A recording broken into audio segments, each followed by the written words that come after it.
Welcome to the Risk Management Speed Learning Series from the Risk Business Unit's Outbound Product Management team.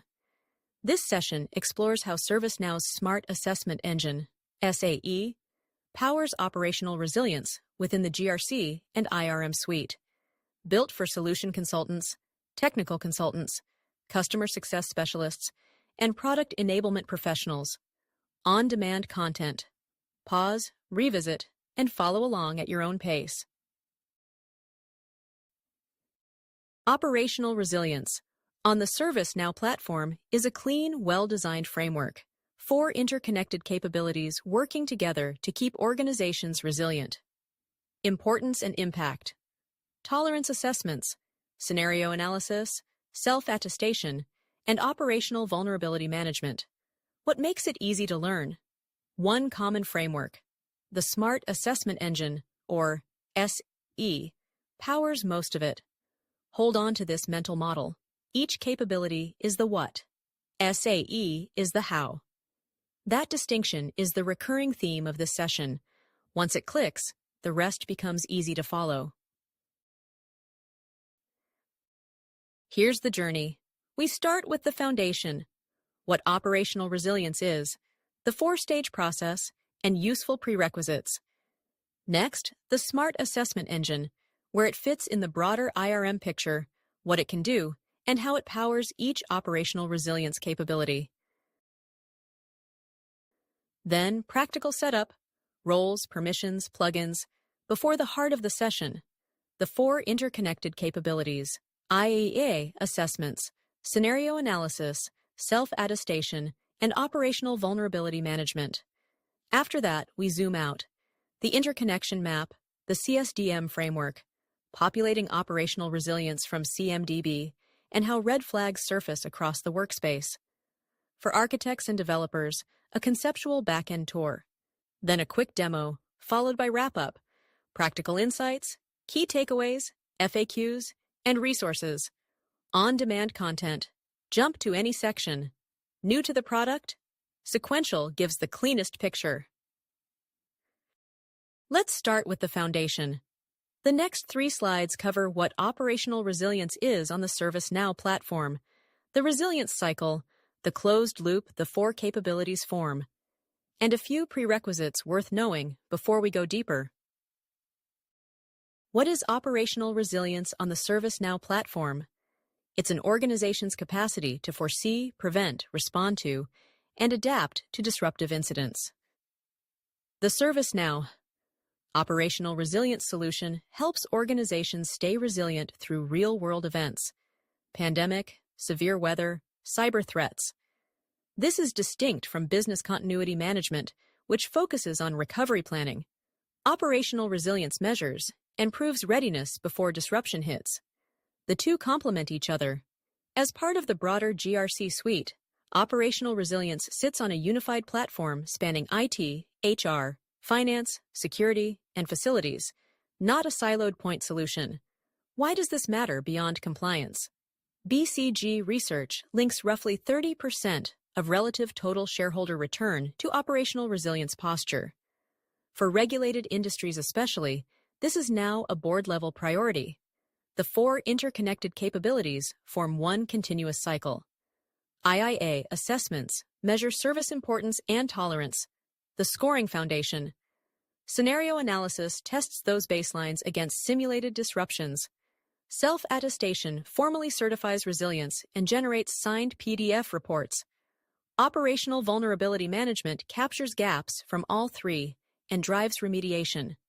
3 of the 4, IIA, self-attestation, and operational vulnerability, are directly SAE-powered.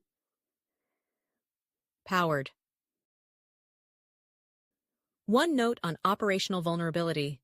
The SAE integration ships with the product, but the template itself doesn't. Customers build their own in Assessment Workspace. This is the value story. What operational resilience on ServiceNow delivers.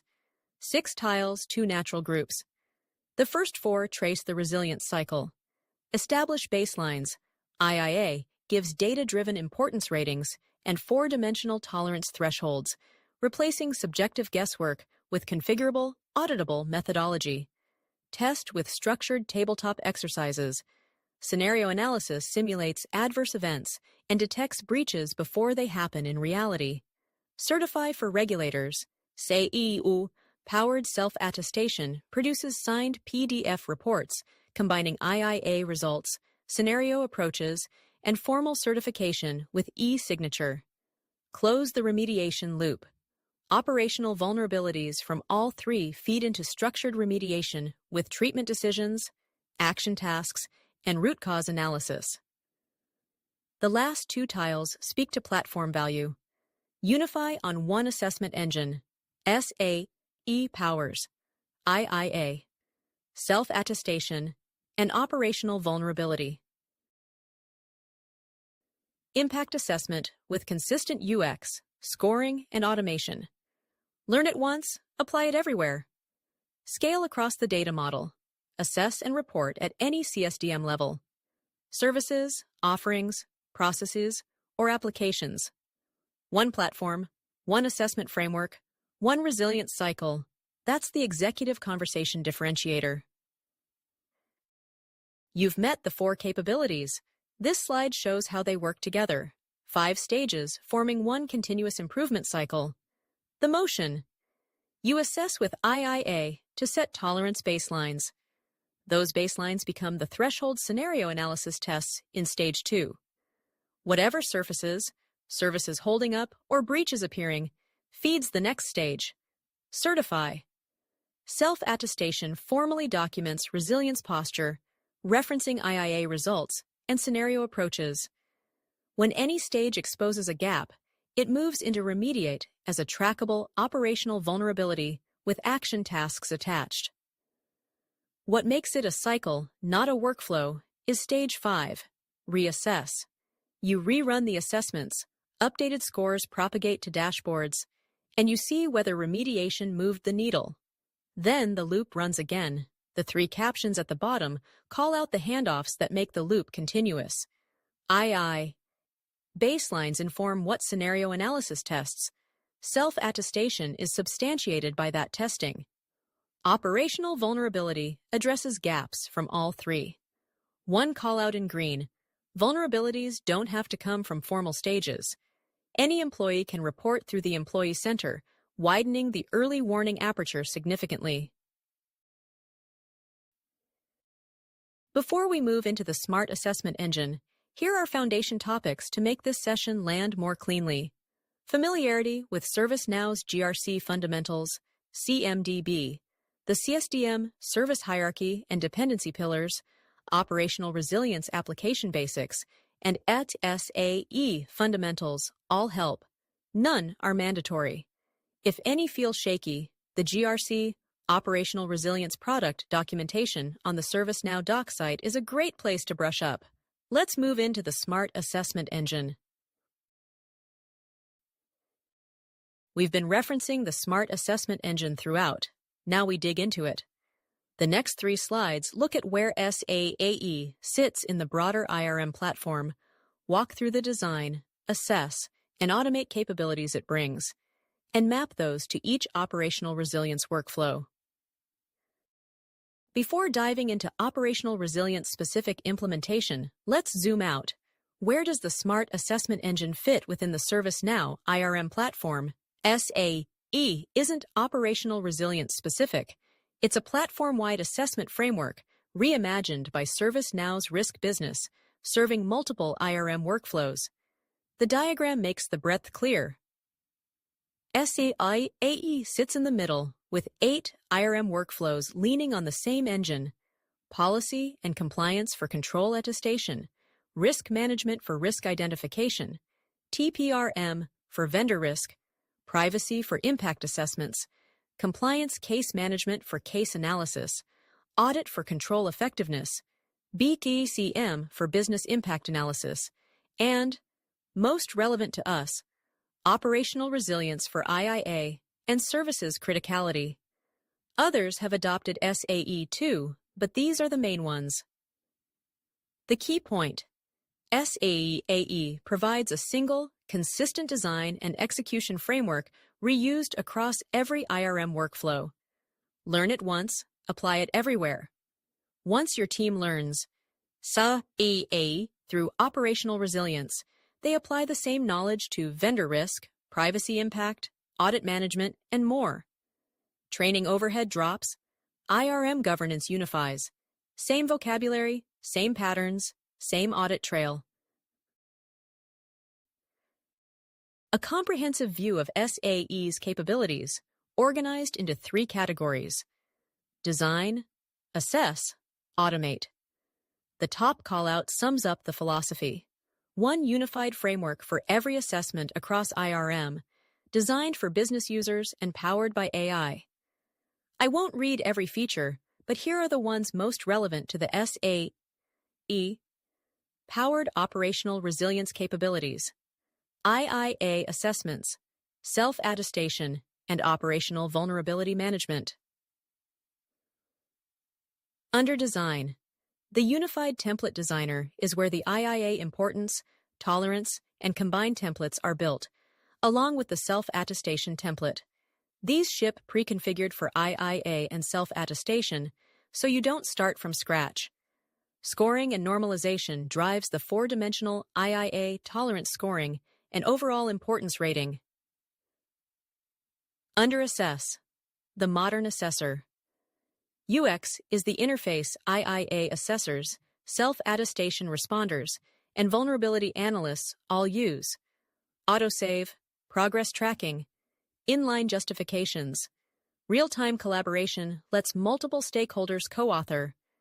Granular delegation maps directly to IIA's owner, assessor, and contributor model with scoped permissions. Under Automate, response automation auto-prefills from prior assessments, useful for year-over-year IIA cycles. Post-assessment actions trigger notifications and record updates based on responses. Flow Action Integration connects SAE assessments to ServiceNow's Flow Designer for end-to-end automation. Footer context. These capabilities have been available since Xanadu and continue to evolve. Mature, battle-tested platform features. Keep this slide in mind. You'll see several in action as we walk through the IIA workflow. This is where the abstract becomes concrete. For each of the 4 operational resilience capabilities, here's how SAE shows up and where it doesn't. IIA assessments. SAE drives the importance and tolerance questionnaires, auto-calculates scores across the 4 dimensions you'll see shortly, and supports retake, override governance, and collaboration. 3 SAE templates ship out of the box: importance, impact tolerance, and combined. Scenario analysis is the exception. It uses its own event, participant, and response task model, not SAE directly, but it breach results and gap findings feed straight into SAE-powered vulnerability assessments downstream. Even the non-SAE capability is wired to SAE through its outputs. Self-attestation. SAE powers the attestation questionnaire, creates assessment instances, supports contributors, and combines results with PDF export and e-signature for the compliance artifact. The self-attestation template ships out of the box. Operational vulnerability management. Drives the impact assessment during the assessment state, with the template configured per vulnerability type. As mentioned earlier, this template doesn't ship out of the box. Customers build their own to use SAE-powered impact assessment. That's the SAE to OpRes mapping. With this in place, we're ready to look at dependencies, roles, and permissions before getting into the capabilities. Implementation prep. What to install before standing up operational resilience. The obvious one first. The GRC, Operational Resilience plugin itself, installed from the ServiceNow store. Everything else is what it depends on. On the left, Required plugins. The foundation is the GRC suite, common workspace elements, profiles, core case management, plus data relationships framework, data registry, risk shared components, and document templates. Standard GRC plumbing, non-negotiable. The optional plugins on the right maximize value. Policy and compliance, advanced risk, and risk management are recommended. They unlock adjacent red flag sources we'll cover later.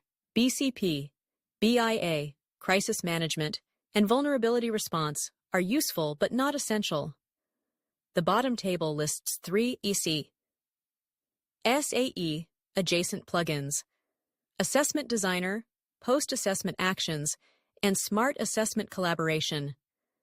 The gray callout deserves attention. Smart Assessment Collaboration is technically optional, but it's what enables contributors inside SAE-based IIA-8A assessments. This is the most common installation gotcha. Customers stand up op-res, find contributors aren't available, and don't realize the fix is a separate plugin. Bottom line, for the full SAE collaboration experience, install Smart Assessment Collaboration. Otherwise, the required list gets you a functional ops-res deployment. The role model, 3 primary personas plus a 4th limited role for general employees, consistent across all 4 capabilities. Op-res administrators set up the foundation, rating scales, scenarios, event groups, vulnerability types, action task models, and the SAE templates themselves. Op-res managers are the day-to-day drivers. They create and scope assessments, override IIA results, run scenarios, generate self-attestations, treat vulnerabilities, and request approvals across all 4 capabilities. Op-res users are the responders, responding to IIA questionnaires, completing scenario response tasks, executing action tasks, and contributing to self-attestations. One nuance: for self-attestation, contributors answer, but only the assessor submits. Business users have a narrower scope. Report operational vulnerabilities through the Employee Center, nothing more. That's the persona behind the any employee can report point made earlier. 2 callouts, Amber Banner. For IIA and scenario analysis, the approver must differ from the owner and assessor. A governance control built into the workflow. Footer, SAE, has its own roles. Assign Smart Assessment template managers to EOPEP-Res admins and Smart Assessment Reader, plus Smart Assessment actor roles to the OpRes user profiles. Without these, SAE pieces won't surface properly. Now into the details. The 4 capabilities themselves, starting with IIA assessments, the scoring foundation.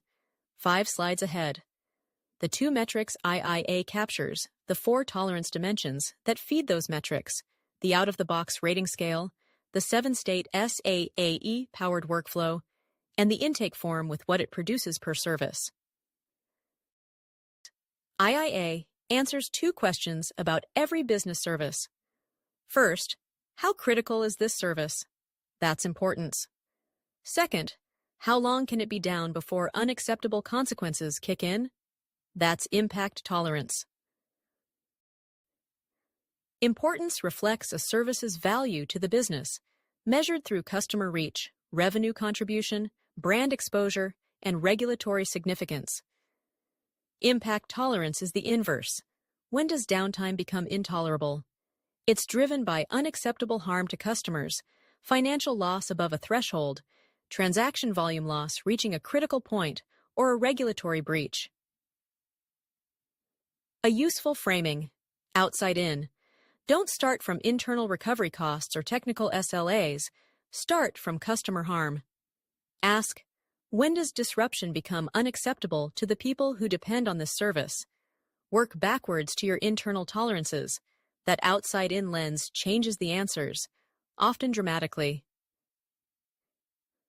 The framework was originally built on UKPEIRA and Bank of England regulations, but optimized for global needs. The three impact areas in the banner: customers, firm, market. Structure the out-of-the-box impact assessment questionnaire. That structure carries through everything we'll see in IIA from here forward. On the previous slide, we framed impact tolerance simply. How long can the service be down? The full picture is richer. SAE captures tolerance across 4 dimensions, and you'll see all 4 in the IIA template that ships out of the box. Duration. How many days can the service be non-operational? The dimension most closely tied to the importance rating scale we'll look at next. Customer impact. The maximum acceptable impact on customers, affected user counts, SLA breaches, drops in customer satisfaction. Financial impact. The maximum acceptable financial loss, revenue impact, regulatory penalties, contractual obligations. Transaction volume. The maximum tolerable throughput loss, payment processing volume, order volumes, batch job throughput. The 4-dimension view matters because real services don't break in just one direction. The example at the bottom makes it concrete. A payment service might tolerate 2 days of operational downtime, running in degraded mode, customers waiting, but it cannot tolerate a $10 million loss in 4 hours. Assess it on duration alone, and you miss the dollar exposure that matters more to the business. SAE makes it easy to model all 4 dimensions in parallel inside a single assessment. This is what ships out of the box: the default rating scale that converts assessment scores into importance ratings and tolerance durations. 4 bands, most critical maps to a 1-day tolerance with a score range of 76 to 100, somewhat critical maps to 2 days, 51 to 75, less critical, 3 days, 26 to 50, and not critical, 4 days, 0 to 25. Each band has a label, color, icon, score range, tolerance duration, and display order, all configurable. A note on dimension coverage. The importance rating itself is universal across assessments. These are the criticality bands. The tolerance duration column on the right is specifically the duration dimension. The other 3 are configured per template separately. Only OpRes administrators can configure these scales. Choices managed in the GRC choice table, choice category assessment rating, set operational resilience. Here's the sequencing tip customers often miss. When you create a new IIA template, the system clones the default rating scale to it. So if you want a customized scale, configure the default first before you create templates. Otherwise, you reconfigure scales template by template. Needless rework. The IIA assessment workflow end-to-end. 7 states, with SAE doing the heavy lifting. Draft. Owner creates the assessment, picks Smart Assessment or Legacy, selects SEIAE templates, importance, impact tolerance, or combined, and assigns owner, assessor, and approver. Scope defined. Owner adds at least 1 business service to the Scope tab, mandatory before proceeding. Pending response. Owner selects. Assess SE generates the instance. The assessor gets the email. Assessment received. Assessor submits SAE key, auto-calculates the importance rating and all 4 tolerance dimensions, and the owner can override any value with justification before requesting approval. Pending approval routes to the approver. If no approver is specified, the assessment auto-approves. The approver approves or rejects. Here's the SAE advantage. If rejected, the assessment reverts to pending response for a retake. That retake loop is what Legacy can't do. Closed. Owner closes the assessment. It becomes inactive. One note at the bottom. Operational vulnerabilities can be raised directly from the IIA record via the Operational Vulnerabilities Related list, but only in early workflow states, draft, scope defined, and pending response. Once the assessor submits and the IIA moves to assessment received, scores lock and the related list closes for new vulnerabilities. So capture vulnerabilities from the IIA during the assessment phase, before the assessor submits. We'll come back to this constraint when we cover operational vulnerability later. The IIA reference card. What goes in, what comes out, and where the output flows. On the left, the Create form. Required fields, name and description, assessment type, owner or assessor or approver assignments, and at least one business service in the Scope tab.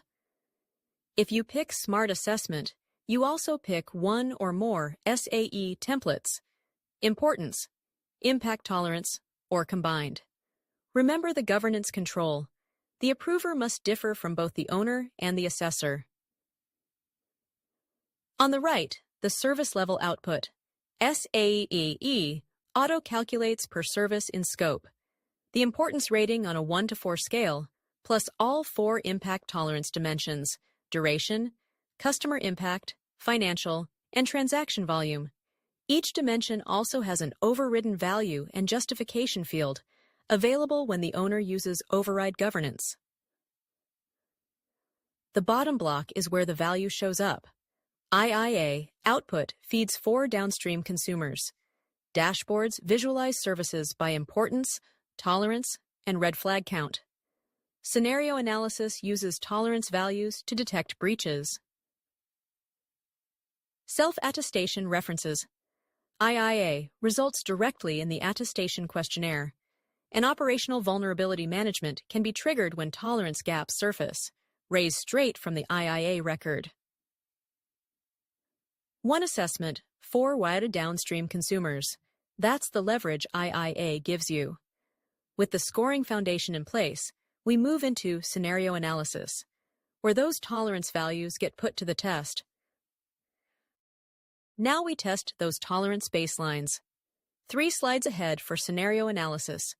The building blocks and event model, the workflow with its dual approval structure, and breach detection, where IIA tolerance meets scenario disruption to flag breaches. If IIA asks, how critical is this service? Scenario analysis asks what happens when it goes wrong. This is the structured tabletop exercise. Simulate adverse events against business services and measure whether the disruption breaches the tolerance thresholds established in IIA. Think of it like a Jenga tower. Each business service depends on people, technology, suppliers, facilities, and data. Scenario analysis pulls those blocks out one at a time and watches what stays standing. The 4 admin building blocks. Scenarios are the business risks: flooding, cyber attack, pandemic, linked to dependency pillars, and created in the admin area. Event groups are the categories: weather, energy issues, configured as GRC choices. Events are specific occurrences: flooding, power outage, linked back to scenarios. Participant roles define who provides input from each department: HR, legal, finance, technology, security, 3 tiers of suppliers, data, and people. Per scenario event, the system records start and end times, duration, observations, gaps, and recommendations from each participant. When events overlap in time, the system calculates duration with and without overlaps, so you see both the aggregate disruption window and the unique window. Participant response tasks are auto-created the moment participants are added. One callout at the bottom, like IIA. Operational vulnerabilities can be raised directly from scenario analysis records via the Operational Vulnerabilities Related list. The Scenario Analysis Workflow. Distinguishing feature right in the subtitle. Dual approval. 2 separate approval gates, one for the plan and one for the final analysis. Draft. Owner creates the analysis, adds the scope of business services, identifies dependencies, assets from the pillars we just covered, and assigns 2 approvers, a plan approver and an analysis approver. Pending plan approval. The plan approver reviews the scope, services, dependencies, events, and participants. They approve to move forward into Analyze or reject back to Draft. Analyze is where the real work happens. Owner and participants add scenario events. The system auto-creates response tasks for each participant. Participants then provide observations, gaps, recommendations, and impact duration from their departmental perspective. This is the collaborative, multi-departmental input scenario analysis is built for. Pending analysis approval. The analysis approver reviews the full scope and progress, approves or rejects back to Analyze. Finally approved, then closed. The analysis is finalized. Breach data feeds the dashboard, and any gaps surfaced can be raised as operational vulnerabilities for remediation. Why dual approval? It enforces governance at 2 distinct points, once on the plan you intend to execute, and once on the analysis you actually executed. That separation is what makes scenario analysis defensible when regulators or auditors ask to see the rigor behind it. This is the moment where the 2 capabilities lock together. IIA produced tolerance baselines. Scenario analysis simulates disruptions. Breach detection is where they meet, at 2 levels, per service and aggregated. The per-issue service data on the left tracks 5 pieces of data per service, 3 inputs from IIA and scenario events, importance, impact tolerance, and disruption duration, 2 auto-calculated outputs in red, breach status and deviation percentage. The summary panel on the right rolls those per-service results up across the entire scenario. Services under impact tolerance, those that held up, services above, the breaches, total disruption duration, and 2 ways the system slices duration when events overlap. Quick example. A scenario has 3 events, flooding at Glasgow from day 1 to day 3, a power outage there from day 2 to day 4, and a cyber attack from day 6 to day 7. Adding each event's duration independently, 3 plus 3 plus 2, gives you 8 days. That's duration with event overlaps. On the wall clock, the flood and power outage merge into a single 4-day window, plus the 2-day cyber attack, 6 days total. That's duration without event overlaps. Done without overlaps figure is what typically gets compared to IIA tolerance for breach detection. It captures the actual continuous disruption experienced. The with overlaps figure is useful for resource and response analysis. Cumulative load on teams managing simultaneous events. When disruption duration exceeds impact tolerance, the service is flagged as breached. Deviation percentage shows magnitude. A 10% breach is a different conversation than a 200% breach.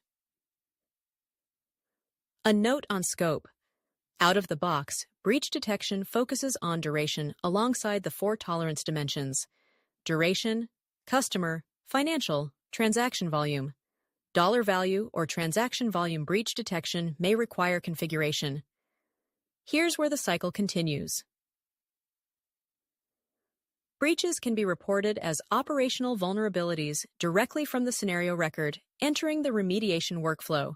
That's the handoff into self-attestation next, and ultimately, operational vulnerability management. Now we move into self-attestation, the formal certification layer of the cycle. The resilience posture we've assessed and tested becomes an auditable artifact for regulators and auditors. One slide here, how SAE powers the certification. The synthesis document of the resilience cycle. After IIA measured tolerance and scenario analysis tested it, self-attestation is where a resilience manager formally certifies services meet requirements, producing a signed PDF that stands up to regulators and auditors. What makes this a synthesis? The SAE Attestation Questionnaire explicitly asks about IIA results and scenario approaches. The answers reference work you've already done. The workflow has 4 states, simpler than IIA's 7. Draft. Create the attestation, select Smart Assessment, pick the Self-Attestation Assessment template, choose a PDF template, and optionally attach an e-signature image. Awaiting attestation. Add services to scope, select a test, and SAE auto-generates the assessment instance. Owner or assessor responds to questions about importance, scenario approach, and resilience posture. Attestation received. After submission, an Export to PDF button appears. The PDF combines assessment form data, SAE results, and the e-signature, downloadable from the activity section and shareable offline with auditors. Closed. Owner closes the attestation. It can be canceled if erroneous. Operational vulnerabilities can be raised from the self-attestation record. Same pattern as IIA and scenario analysis. One note in green. Contributors can answer questions, but only the assessor can submit. That's the 22-point Codex behavior flagged on the roles slide. Now we close the resiliency loop. Operational vulnerability is the remediation layer, where every gap from IIA, scenario analysis, self-attestation, or the employee center becomes a trackable record with a defined treatment path. 2 slides ahead, where vulnerabilities come from and the data model, then the workflow itself with SAE-powered impact assessment, treatment decisions, and action tasks. Quick context on the term. Operational vulnerability originates in UK PRA and FCA regulatory language. It refers specifically to non-IT process weaknesses. Gap scanning tools can't detect. Things like a single point of failure in a manual approval chain or a knowledge gap in a critical handoff. The convergence point for every gap surfaced earlier in the cycle. 6 intake sources in 2 groups. On the left, sources from the 3 capabilities, each triggered by a different moment in the workflow, from IIA. When the assessment itself surfaces a weakness underlying the score, an assessor might recognize that a service can't realistically hit the assigned tolerance, or that the score depends on shaky assumptions worth tracking. From scenario analysis, when a simulated disruption actually breaches tolerance, the test exposed a failure mode, and we capture it before it surfaces for real. From self-attestation, when the formal sign-off uncovers a gap that prevents a clean certification, the resilience manager can't honestly attest until that gap is on a remediation path. On the right, sources from people and records. From services or entities, service owners report directly from a service, offering, process, or application record. From the employee center, any employee can report via self-service, risk, and compliance, widening the early warning aperture significantly. And manually, operational resilience managers create vulnerabilities directly in the workspace. The green state constraints at the bottom track what we covered on the IIA workflow slide. Operational vulnerabilities must be created before the terminal state in each capability. Assessment. Received for IIA. Pending analysis, approval for scenario analysis, attestation received for self-attestation. Once you hit those states, scores lock and the related list closes.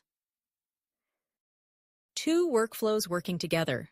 The vulnerability itself moves through 5 states, and the remediation work inside it moves through a separate 7-state task model. The vulnerability flow on the left. New.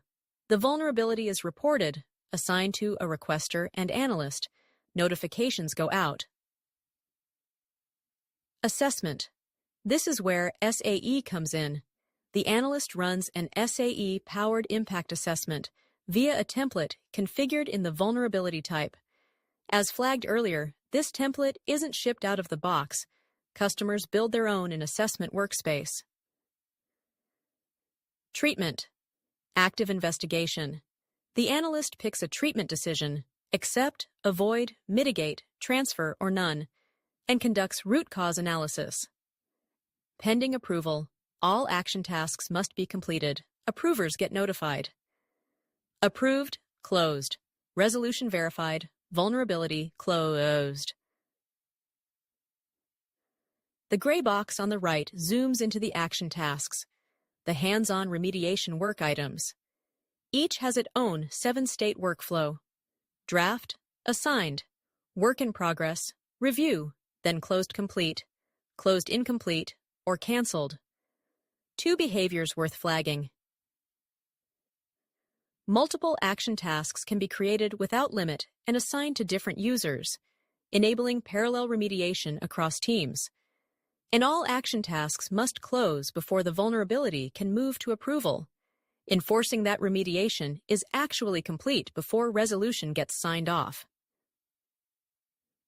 The form attributes at the bottom: severity, priority, type, primary entity, business unit, occurrence, first discovery dates, treatment, root cause, PDF, export, give the team the metadata to prioritize, route, and report at scale.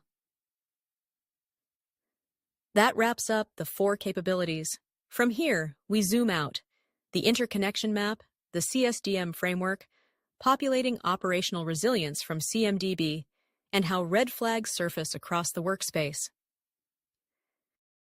This slide is a capstone.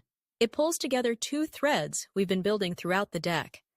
The table consolidates every vulnerability source from the previous slide, with one new column worth noting: the source field auto-set to value. When a vulnerability is created from a specific source, the system auto-tags it with where it came from, so you can filter, route, and report on vulnerabilities by origin without manual tagging. The bottom section makes the SAE thread explicit. We set it on the SAE powers each capability slide, and we've seen it in practice across the 4. Here it is one more time, side by side. IIIA. SAE templates for importance, tolerance, and combined assessments, with auto-scoring, retake, and collaboration. Scenario analysis. Its own event model, but breach outputs feed into SAE-powered vulnerability assessments. Self-Attestation. This SAE template for the attestation questionnaire, combined with PDF export and e-signature. Operational vulnerability. The SA template configured in the vulnerability type, driving impact evaluation in the assessment state. One framework, 4 touch points, all wired together. That's the SIT's common thread story in a single slide. Next, the data model underneath all of this, the CSDM framework. This is the data foundation under everything we've seen. The Common Service Data Model, CSDM, is the unified reference for services and their dependencies used across the platform. Operational resilience plugs into it rather than building its own. Top row, the service hierarchy, 4 levels: business services, service offerings, business processes, and application services. Second row, the dependency pillars: technology, people, suppliers, facilities, data, plus an others bucket you can customize. Each pillar represents a class of dependency that can take a service down. A few characteristics worth flagging. Main node configurations let you start tracking resilience from any level, not just business services. If your most critical conversations happen at the application service level, configure it to start there. Top class property lets admins switch dashboard views between any of the 4 levels. And the vertical workspace layout organizes information into 4 quadrants: services and dependencies, ongoing events, red flags, and program activities. Two key tables drive this: SN-OP-RES profile table for the CSDM objects and SN-GRC many-to-many profile table for entity hierarchy, parent-child relationships. The Data Relationships Framework defines how roll-up chains flow from CMDB into operational resilience. Two scheduled jobs keep everything current. A weekly job updates the CSDM hierarchy, class assignments, and parent nodes. A daily job calculates red flags and populates dashboard metrics: importance, tolerance, and red flag counts. One critical point in red: operational resilience enriches its own tables. It never writes back to CMDB. All resilience metadata, program activity, and red flag data lives in operational resilience tables. This matters for customers concerned about CMDB hygiene. OR doesn't pollute service records with GRC-specific data, which raises the natural question: if OR doesn't write back to CMDB, how does data flow in from CMDB? That's the next slide. This is the single most impactful customer prep activity for scaling operational resilience adoption. Op-Res can run manually, populate services and dependencies one at a time, but a mature CMDB wired through main node configurations is what unlocks real scale. The bridge concept, the Data Relationships Framework, DRF, carries source CMDB records into the operational resilience hierarchy through 5 sequenced pieces: source data in CMDB tables, M2M tables for many-to-many relationships, skip M2M if the relationship is one-to-one, and populate the target table directly, a relationship register that tells GRC which mappings are valid, a main node configuration, and an entity type that determines how OR generates entities and assigns them to pillars. Main node configuration does double duty. It defines the dependency roll-up chain in Ops-Res, and when the scheduled job runs, it's the blueprint the job uses to physically move data from CMDB into the Ops-Res tables, design and execution in one. The pillars are organized into 2 groups of 5. Service pillars: service, business service, service offering, business process, application service, the CSDM hierarchy levels from the previous slide. These are the what gets done layer. Dependency pillars: people, data, suppliers, technology, facilities. The what enables it layer. Every entity belongs to exactly one pillar. The 7-step setup on the right is your implementation reference. Confirm source data exists, set up the M2M table, optional, create the relationship register, create the main node configuration, set up the entity type, run the scheduled job, the dependency surfaces in the workspace. The payoff at the bottom: build the bridge once and every new CMDB record flowing into the source table enters the operational resilience data model automatically, compounding value across IIA, scenario analysis, self-attestation, and operational vulnerability, without manual maintenance per record. That's why this earns its own slide. Customers who skip this step do data entry service by service. Customers who invest here scale across thousands of services with no incremental data work. This is where everything we've built comes together as a single, actionable metric. The slide's italic line says it best. All of Op-Res ultimately reduces to one question: how many red flags does this service have, and how fast can we close them? A red flag is a record that signals risk. The flow at the center moves left to right in 3 stages. Sources. Red flags come from across the broader GRC and IT landscape.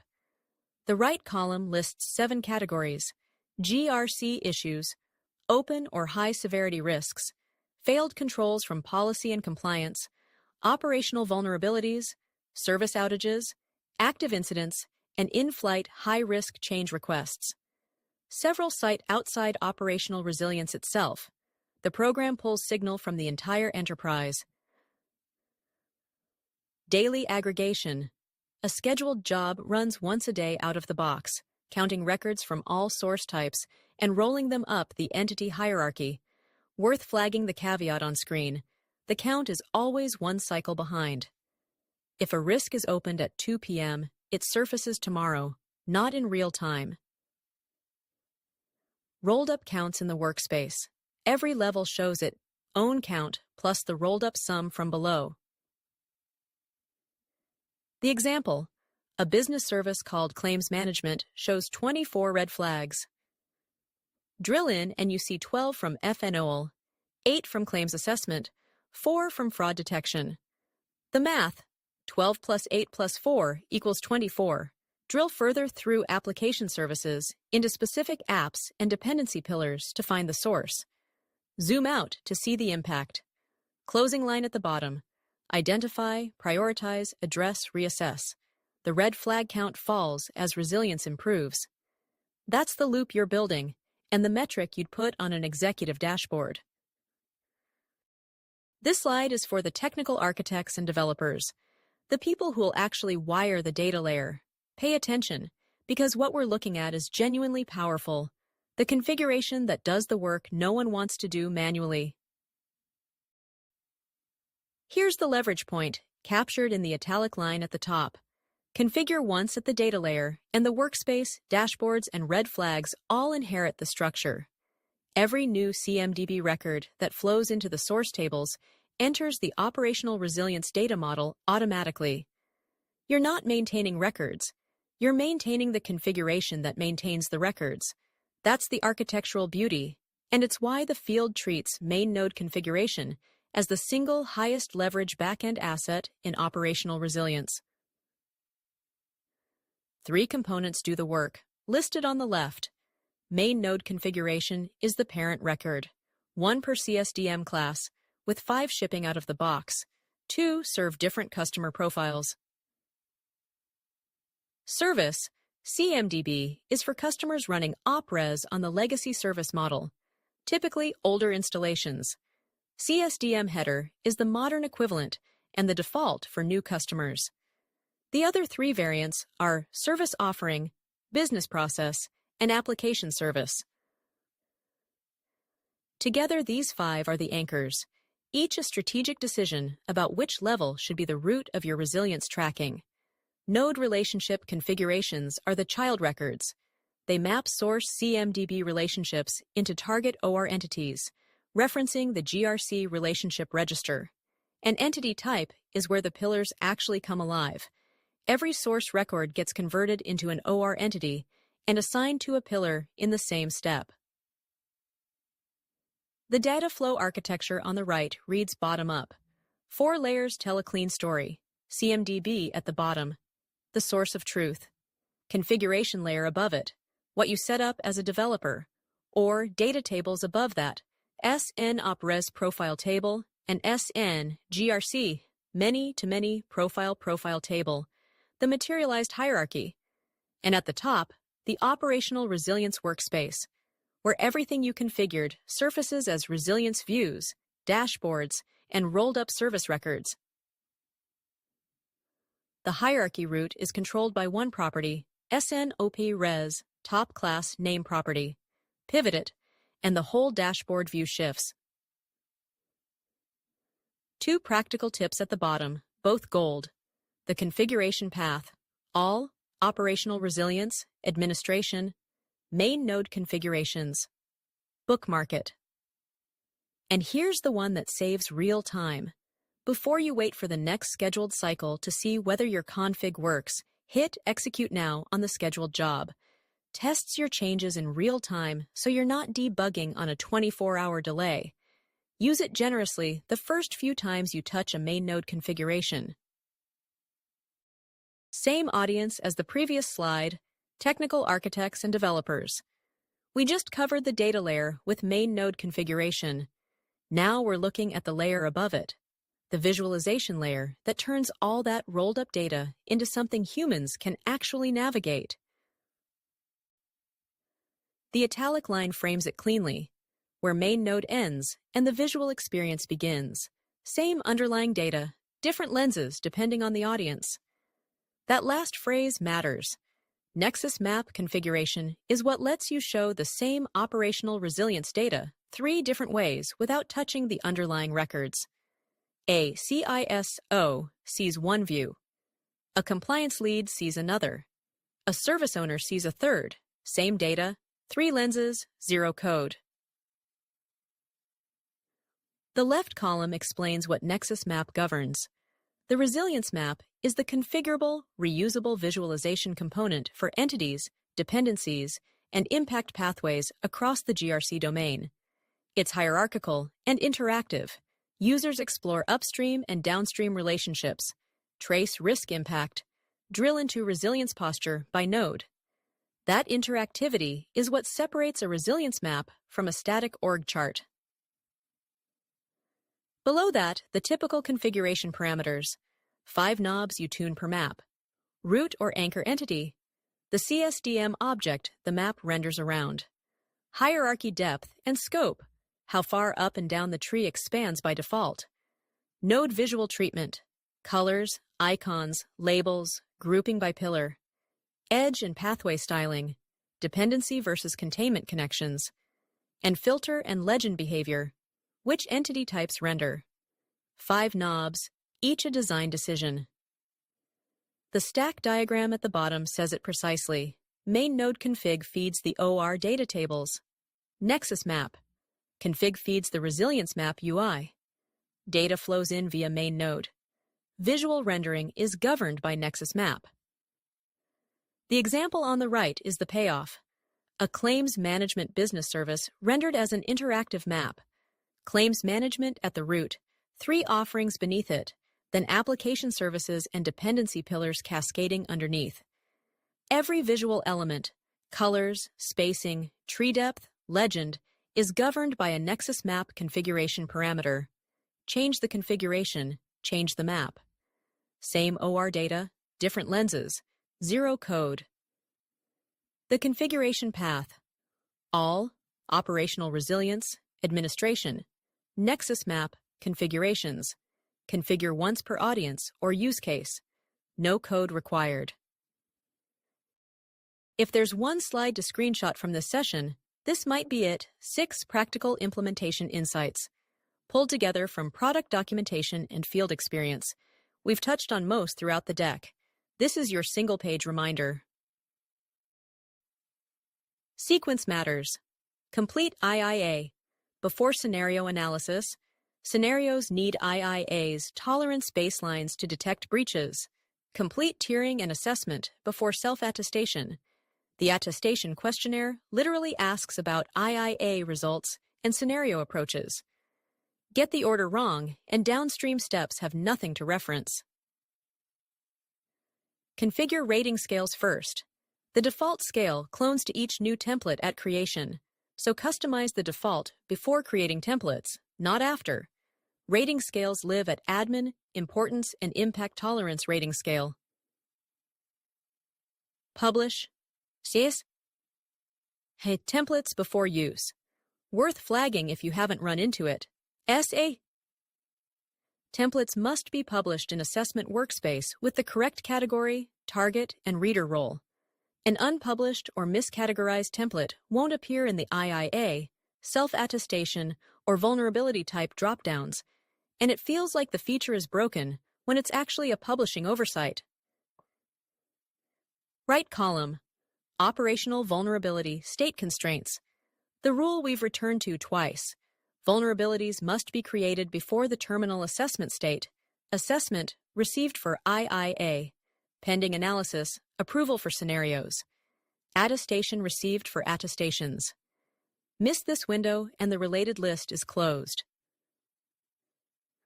OpRes enriches, never overwrites. All operational resilience data lives in its own tables. It never writes back to CMDB. The slide calls this the most common source of confusion. Operational resilience does not pollute service records.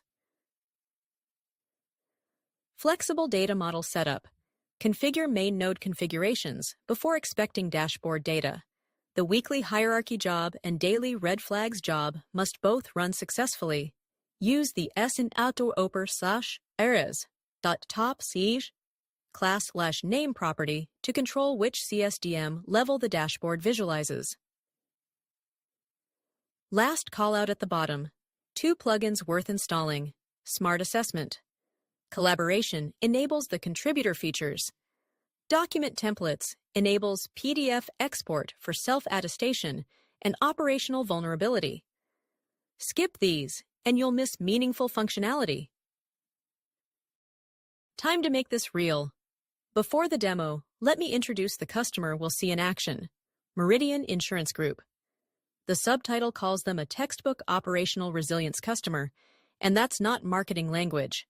The italic line tells you why. Concentrated channels, shared infrastructure, key person risk, and a regulator watching closely. Quick snapshot on the left. Meridian is a Lloyd's of London specialty insurer, UK regulated by PRA and FCA, the 2 bodies that wrote the Operational Resilience Playbook we've been referencing throughout this session.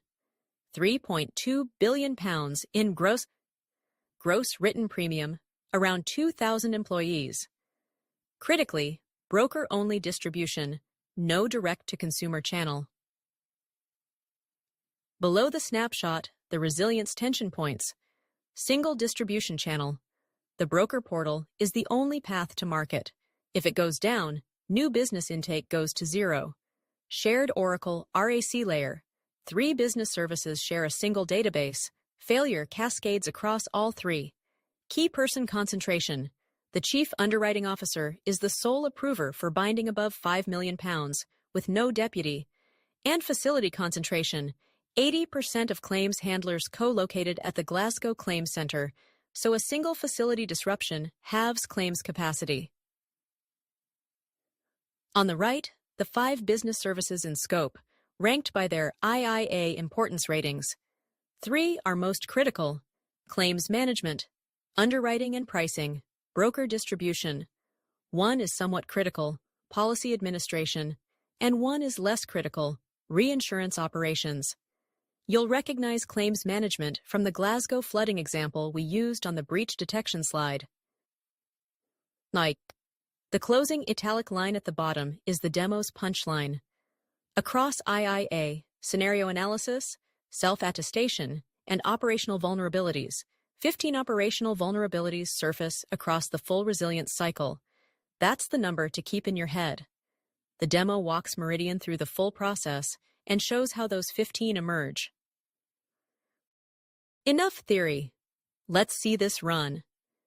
Meridian Insurance Group is walking the full operational resilience cycle in front of you. 6 chapters take them through the user-facing flow. A bonus chapter goes under the hood for the technical viewers.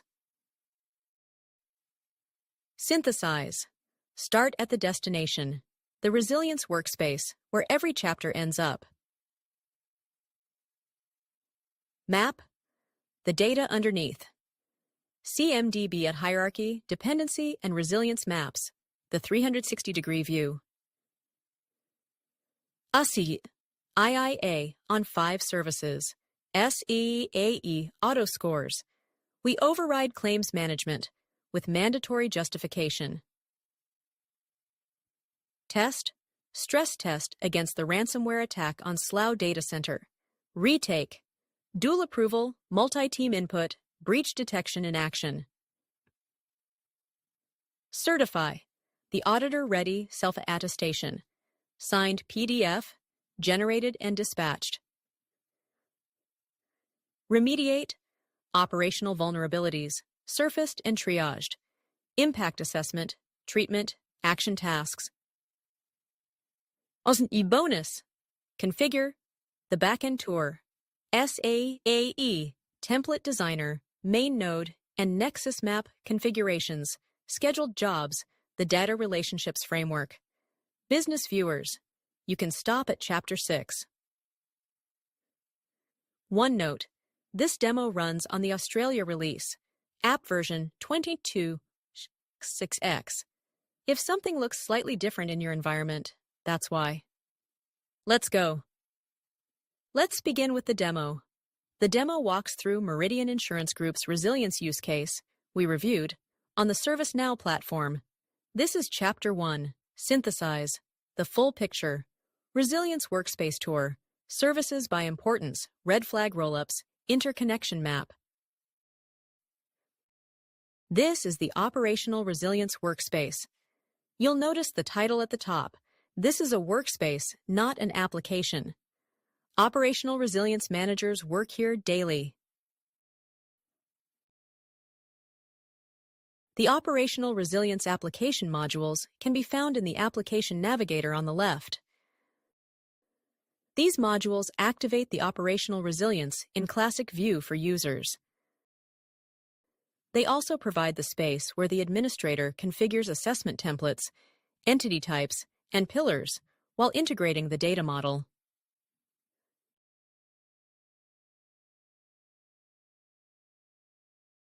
The workspace is where the resilience work takes place on a daily basis. Now, let's navigate to the list view. Here, you will find the importance and impact tolerance assessment, scenario analysis, self-attestations, and operational vulnerability triage. Everything resides here, which is where we will focus most of our time. Let me impersonate Operational Resilience Manager. Operational Resilience Manager is the role that owns this surface. Your experience will look different if you are an admin, an assessor, a business user, but this view is the one that ties everything together for Operational Resilience Manager. When the manager opens this workspace, they notice the state of critical business services. 7 active services are in operation, included in the organization's resilience program for operational continuity. Several services are listed along with the counts of identified red flags and the total number of red flags rolled up the hierarchy. Going back to the landing page review, the breakdown of these red flags. The various business services are categorized. The red flags are classified in 3 ways, by the number of red flags. Each service carries by their importance, most critical, somewhat critical, and less critical, and by impact tolerance, which ranges from less than a day to several days in a row. Please hold on to the impact. Tolerance, pi for a moment. That figure, the tolerance. Disruption duration is not a mere estimate. It is the result of an impact tolerance and impact tolerance assessment. This is also an output of an importance and impact tolerance evaluation. The first of the 4 capabilities we will demonstrate is calculated by the Smart Assessment Engine. Each slice of that pie represents a decision made by someone fully justified and approved. Keep that in mind, and we will revisit it shortly. Red flags are the second anchor point, identified as 56. They are categorized throughout the program, providing a breakdown by source. This includes issues, failed controls, identified risks, outages, reported incidents, submitted change requests, detected vulnerabilities, and third-party risk assessments. A red flag isn't a new record. It typically exists on the platform, flagged for posing a threat to a business service. As you scroll down, the same red flags are redefined as assets affected by these issues. 13 application services and 5 business services are currently flagged. This single bar chart indicates to the manager where to direct their attention first. The activity strip shows the current status: 14 open tasks, 3 IA assessments in progress, 6 completed, 2 scenario analyses in flight, and 1 self-attestation underway. This reflects the program's pulse. The workspace shifts from description to prescription. Recommendations include strengthening controls and mitigating risks. Cyber attacks target the broker portal, raising concerns about unverified backup integrity. A third-party model provider gained unauthorized access to underwriting. This is not a complete list of risks, but highlights those critical to essential services and priorities for action. The manager no longer needs to search for them. Let's scroll back up. A quick word on the second tab, Pillars Overview. The overview we just walked through is organized by business service. What's healthy, what's flagged, what to act on. The Pillars Overview shows the same data, but is filterable by GRC pillar. This includes business services, service offerings, processes, application services that form the core, and people, suppliers, facilities, data, and more that form the dependencies. We also observe open incidents, risk ratings, control effectiveness issues, and similar red flags, albeit with varying lengths. There are 142 dependencies that support the 7 business services we observed. This view enables the manager to understand how the underlying risk and control posture aggregates across the entire program. We will revisit the pillars when we delve deeper into CMDB to operational resilience mapping. Let's return to the list view. Today, we focus on 4 capabilities: importance and impact, tolerance, scenario analysis, self-attestation, and operational vulnerability. 3 are powered by the Smart Assessment Engine. We'll start with the importance and impact tolerance assessment. First, where does the data in this workspace come from? The business services, dependencies, red flags? 2 minutes on the data foundation, then back to the capabilities. Let's continue with the demo.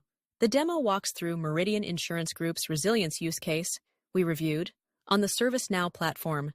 This is Chapter 2, Map, CMDB Hierarchy, Business Services, Offerings, Processes, Applications, Dependencies, Drilling into Business Services, CMDB Dependency Map, Resilience Map, 360-degree view, go to Entity Feature. Everything you have seen so far, the business services, the dependencies, the red flags, none of it was invented by operational resilience. It already existed in your system.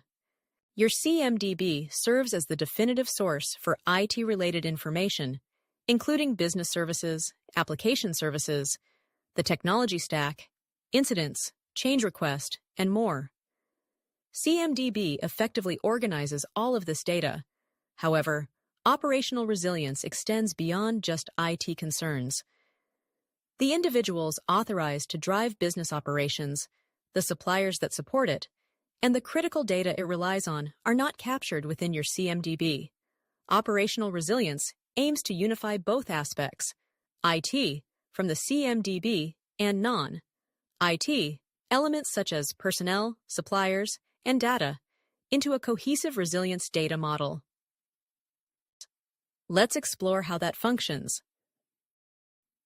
As we navigate back to the list view, we observe the services list tracking various types of services listed beneath. Next, we will briefly concentrate on the setup section.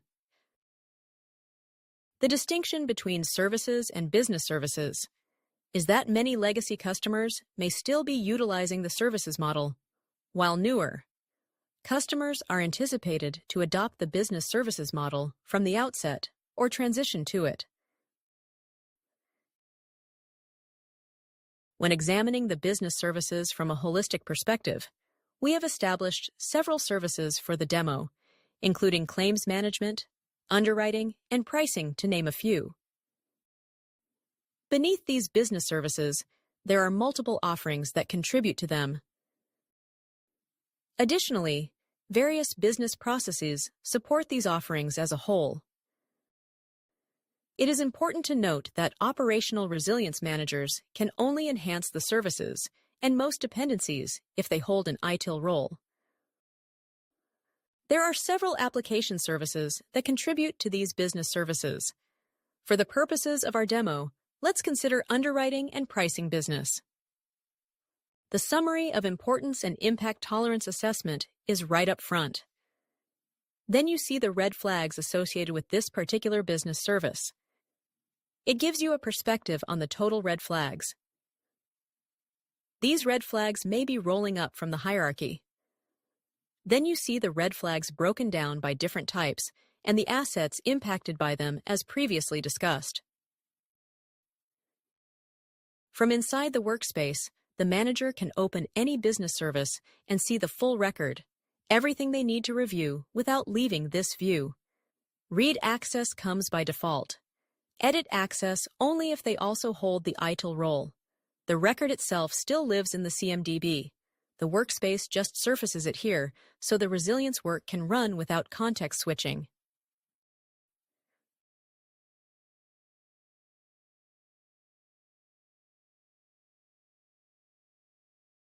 Now, the services and dependencies that this business service relies on are presented to you up front. You can view the associated offerings, business processes, application services, and dependencies. It is important to note that the dependencies also encompass non-IT elements such as personnel, suppliers, data, and more. Additionally, for each of these, you can see the count of red flags specific to that service or offering. In addition to that, you can view the ongoing events list, including incidents and outages. The information regarding incidents and outages is sourced from the respective modules designed to capture them. Thus, both incidents and outages originated from the ITSM side of the organization. Navigating the red flags. Here's a quick overview. Most of these are managed within the GRC and IRM product suite, which emphasizes governance, risk, and compliance, particularly concerning issues, high risks, failed controls, and third-party assessments. Change requests are sourced from ITSM workflows. It is crucial to note that tasks can encompass any type utilized by operational resilience to drive the workflow. Operational vulnerabilities are logged from various sources, which we will discuss, including those directly from the services and dependencies. As you scroll further down, you'll notice the program activities listed here, which include the importance and impact assessment, scenario analysis, and any self-attestations that may be present. Having reviewed that, let's briefly examine some of the interfaces that present this information more visually and also enable you to view related details. Let's click on the dependency view. This view illustrates the relationships among business services, service offerings, business processes, and application services, which are the service instances. This view is provided to you by the CMDB. Please note that it emphasizes the IT aspect significantly. The resilience map shown on the opposite side is generated by the Operational Resilience product. It reflects the dependency view provided by the CMDB while incorporating additional information from an operational resilience perspective. As illustrated on the right-hand side, this includes details such as importance, impact tolerance, business criticality, and other relevant information. Having said that, let's return to the business service. We will focus on two additional views. One of these is the 360-degree view. The 360-degree view is available in the GRC product for most systems of record, allowing you to capture all data points and relationships related to this specific business service. This enables us to observe the ongoing events that we also noted in the vertical layout.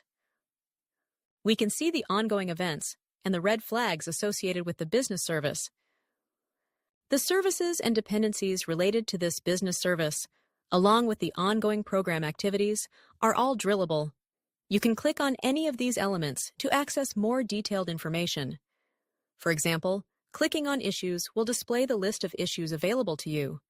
Likewise, clicking on Fail Controls will present the corresponding list of fail controls, and so forth.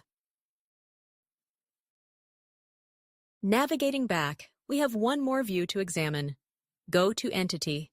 This option directs you to the entity record, which represents the organizational entity and the business service managed within the GRC product. This entity record is crucial for the entire GRC product, as it facilitates the workflows, whether related to controls or risks as an example. We have now provided a high-level overview of the dataset mapped to the operational resilience workflow from the CMDB, specifically focusing on services and non-CMDB sources for the majority of dependencies. Again, the way you explore the system of record remains consistent across all of the sources. A quick call-out about the entity types under the Setup section. The entity types are the automation engines that bring the data from both CMDB and non-CMDB sources into operational resilience workflows.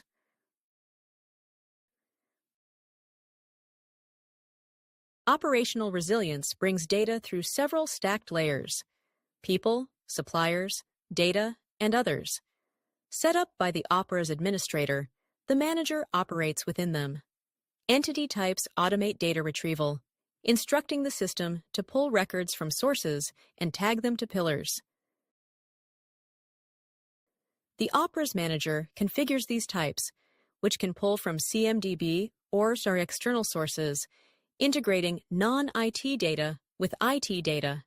Entities are created records, people, suppliers, data assets generated by entity types, tagged to pillars, and linked to business services. Several entity types are included. The manager activates those that fit, populating the workspace.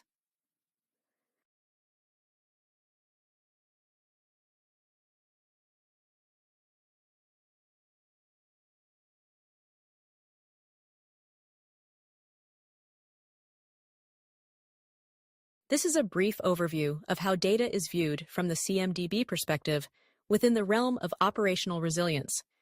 It also outlines how data from both CMDB and non-CMDB sources should ideally be accessible in the operational resilience workspace.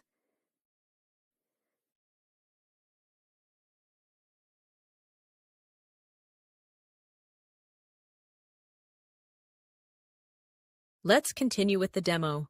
The demo walks through Meridian Insurance Group's resilience use case we reviewed on the ServiceNow platform. This is Chapter 3, Assess IIA across multiple services. SAE auto scores. We override results. Supplement with justification. Let's examine this. We need to assess the significance of a specific business service and the extent to which the firm can withstand disruption before any risks arise. A key point to note: every downstream scenario analysis, self-attestation, and operational vulnerability highlights the red flags on the homepage, which all link back here. When we access the Importance and Impact Tolerance Assessment, we arrive at the Assessments Register, which is the program's IIA inventory. In this instance, there are multiple assessments available. Some are in draft status, some are pending responses, and a few have been approved and closed. The columns provide a quick overview of the data. Each record includes a number, name, and the Smart Assessment template currently in use. The fields for individuals, such as owner, assessor, and approver, are located at the top right. Here, you will find actions labeled as quick actions, including refresh, configure, copy URL, filter, and several additional options like new, edit, and export. It is now clear that the new action enables us to create a new IIA assessment. The export feature allows you to download all assessments for offline reporting. When you select a specific assessment, you can edit it by clicking the Edit button. Let's go ahead and create a new IIA assessment. For this particular example, I'm going to use a resilience assessment for underwriting and pricing, and this will be a retake. Let's go ahead and use the description for this as Annual Importance and Impact Tolerance Assessment for Underwriting and Pricing. This is Meridian's primary revenue engine. You can choose between the Smart Assessment template and the Legacy Assessment template, we strongly recommend starting with the SMART assessment, as it is more user-friendly and offers a wider range of features and capabilities.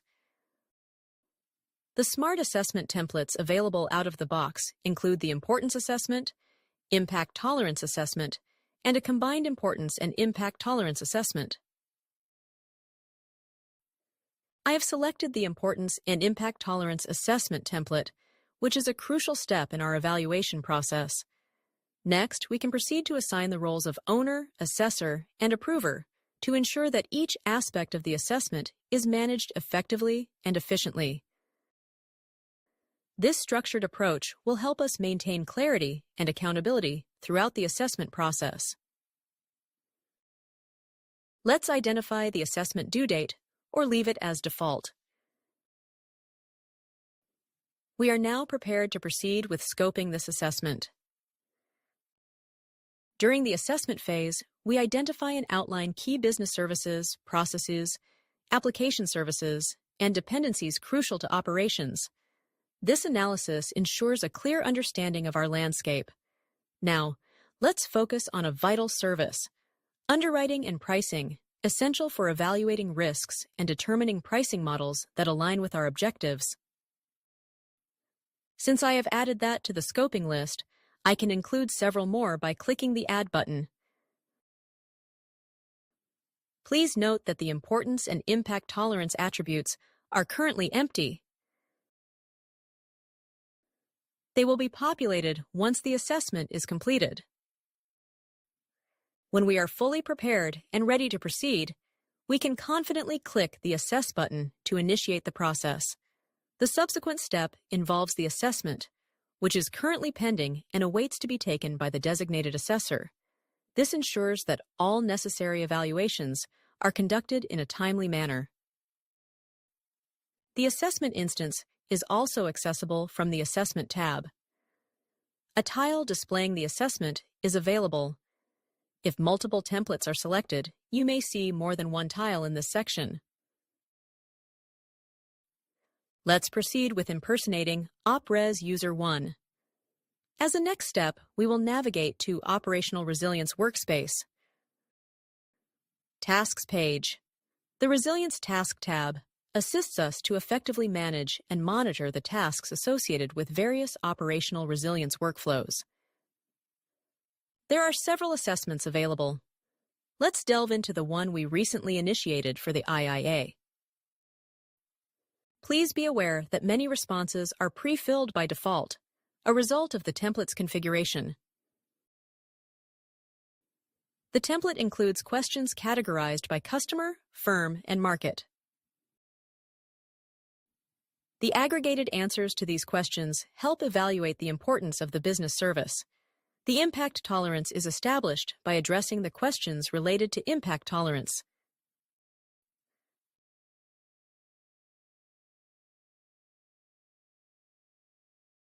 Notice that there are several details presented on the right in these cards: scope, people, and dates. You can provide an attachment, add comments, or even collaborate with some of the peers to complete this assessment. That's one of the key advantages of using the SMART assessment engine.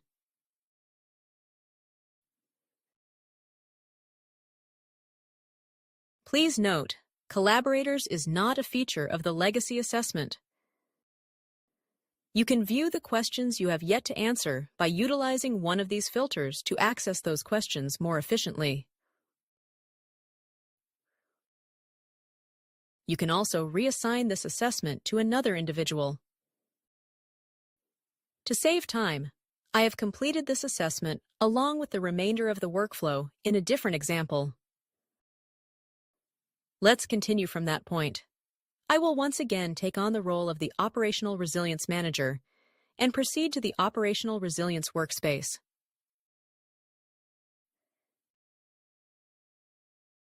We'll pick up the same example of underwriting and pricing that was completed earlier.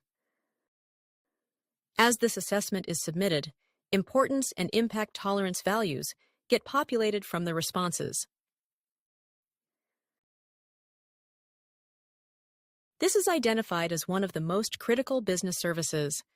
The impact tolerance duration is 1 day, and these could be any values that you provide as input. Notice that the owner has overridden the impact tolerance duration to 2 days. Likewise, any of the other attributes can be overridden by the owner. Once the assessment has been submitted and the relevant attributes have been populated accordingly, the Operational Resilience Manager, along with the assessor, can effectively collaborate to thoroughly document the operational vulnerabilities that have been identified through this comprehensive process. This collaboration is crucial as it ensures that all potential weaknesses are captured and addressed appropriately, leading to a more robust operational framework. In this case, 2 operational vulnerabilities have been identified during the process.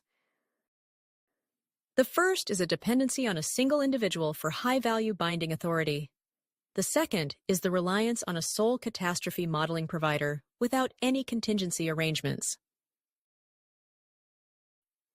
Please note that the relevant area pertains to the IIA assessment in context.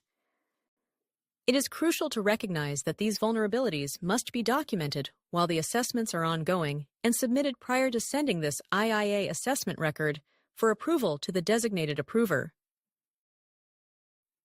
Once sent for approval, operational vulnerabilities can no longer be logged. The approver, in this instance, Operations Manager 2, reviews the record and subsequently approves it, potentially adding a few comments. Returning to the Overview tab, it provides a high-level view of the assessment's life cycle and includes a detailed description of the IIA assessment. This concludes the IIA assessment walkthrough. We will now move on to scenario analysis. Scenario analysis is where the tolerances are tested. That is precisely the purpose of scenario analysis. Let's take a closer look.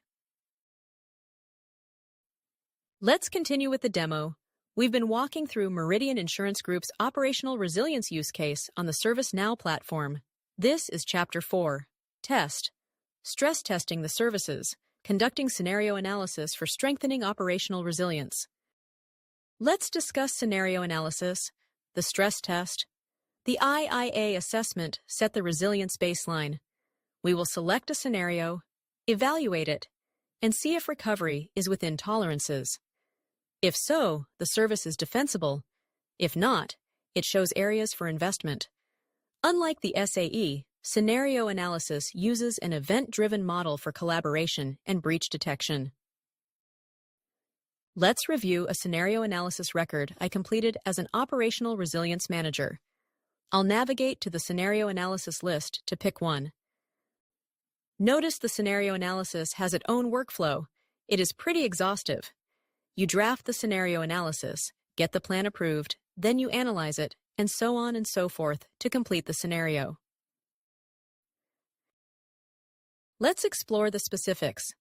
This scenario analysis simulates a ransomware attack on the Slough data center that encrypts our on-premise infrastructure, rendering every hosted application service inaccessible.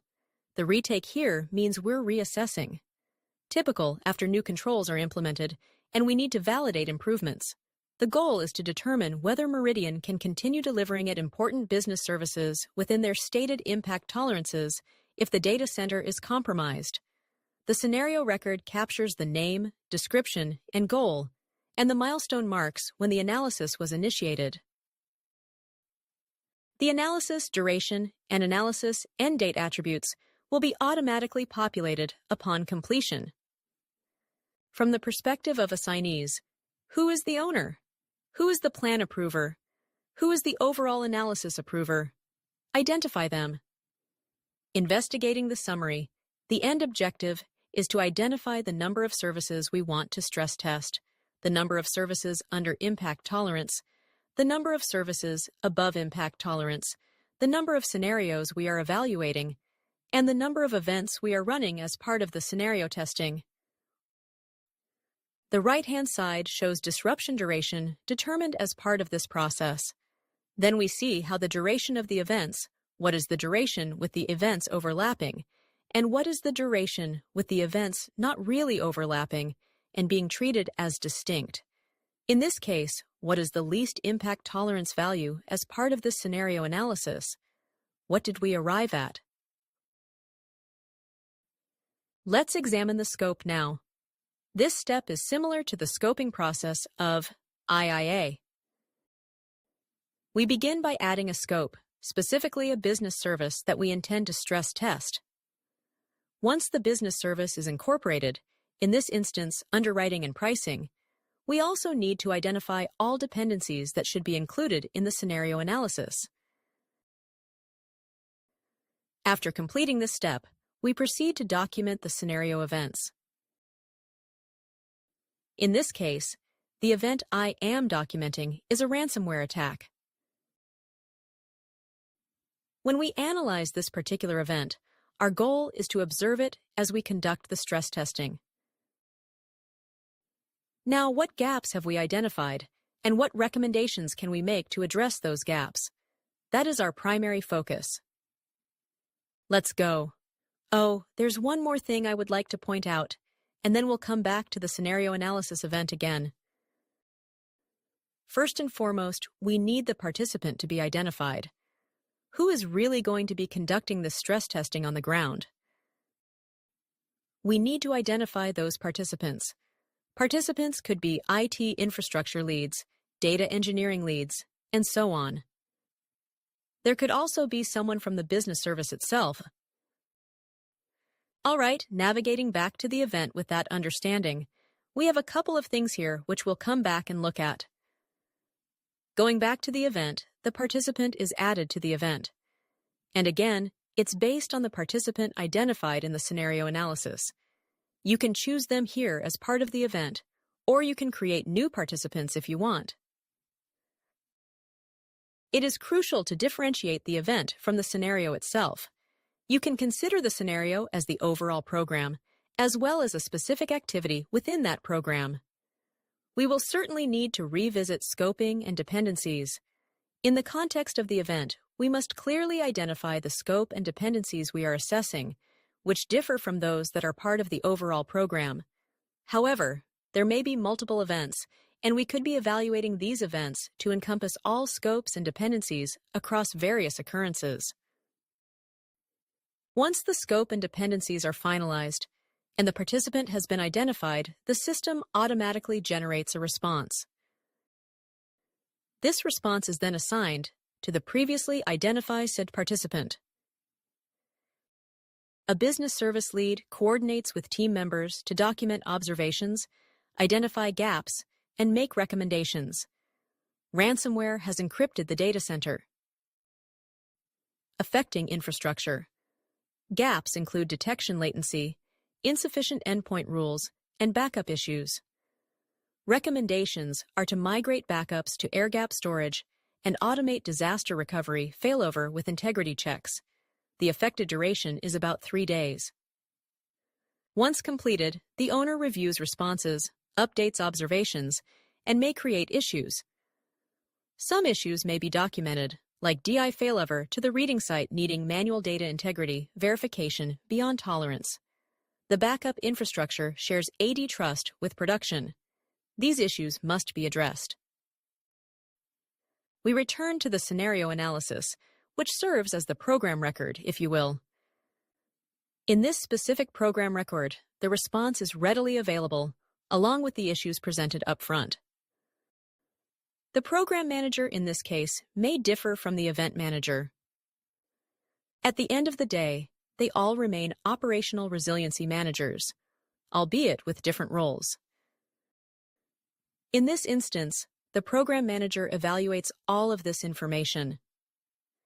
Additionally, the program manager may identify the need to document specific operational vulnerabilities.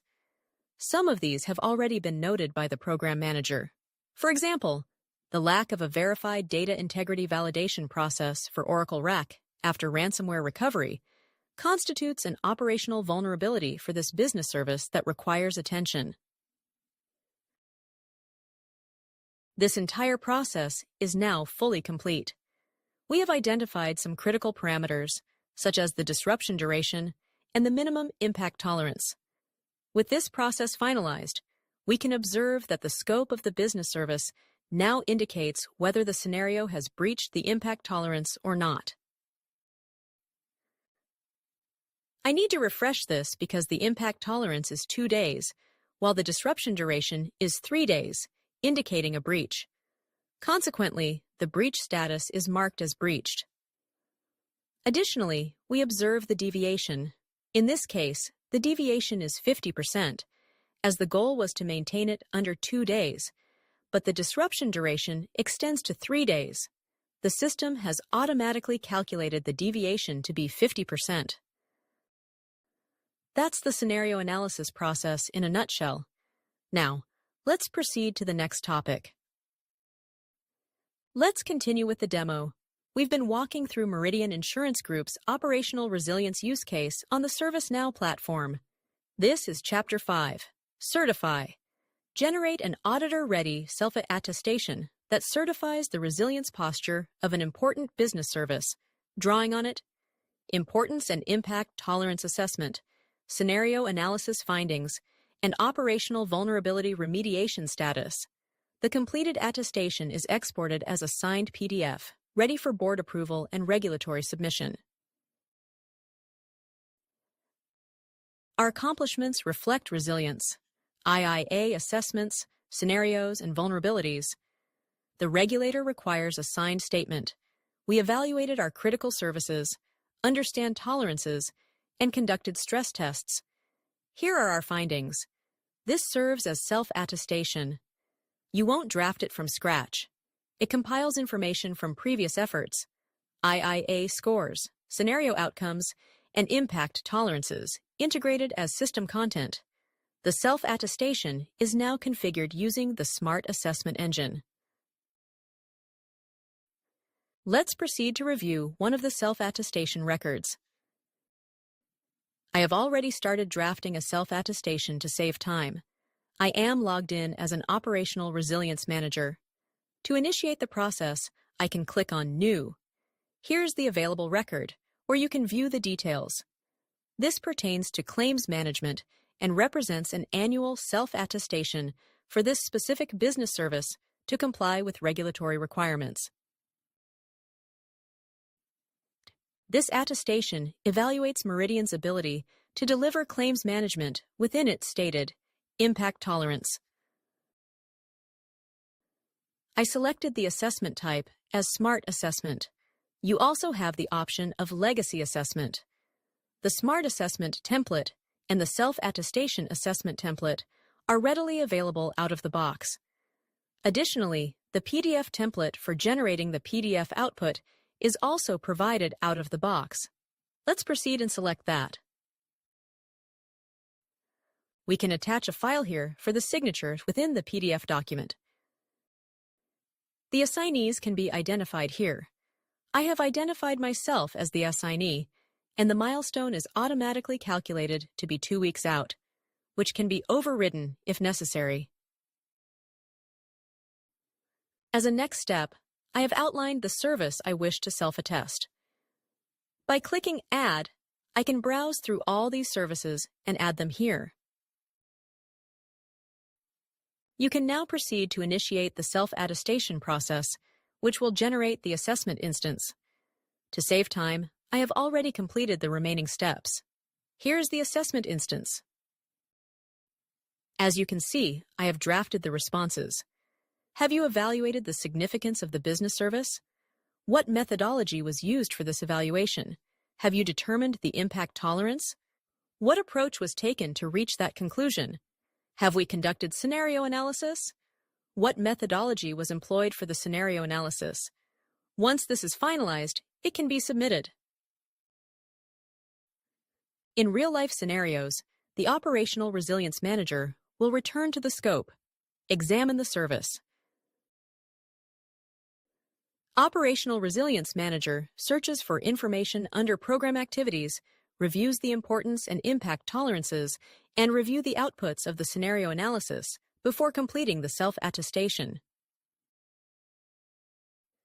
Now that we have completed the self-attestation process, let's proceed with the submission. All the smart assessment features we discussed earlier are also available here, so I will skip over them.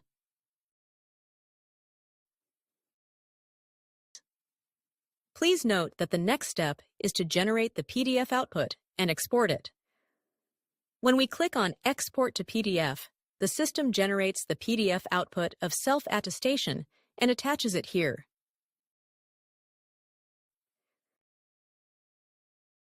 The generated PDF document presents the responses gathered from the Smart Assessment, and it also includes the signature. You can modify the document template to tailor it to your business requirements. Now, I want to highlight something quickly.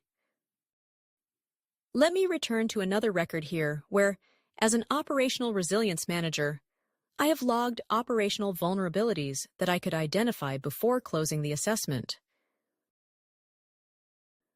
In this instance, one of the operational vulnerabilities noted during the self-assessment process is that the fourth-party dependencies for critical suppliers are not mapped to this specific business service, claims management. By clicking New, this operational vulnerability has been documented as part of this process.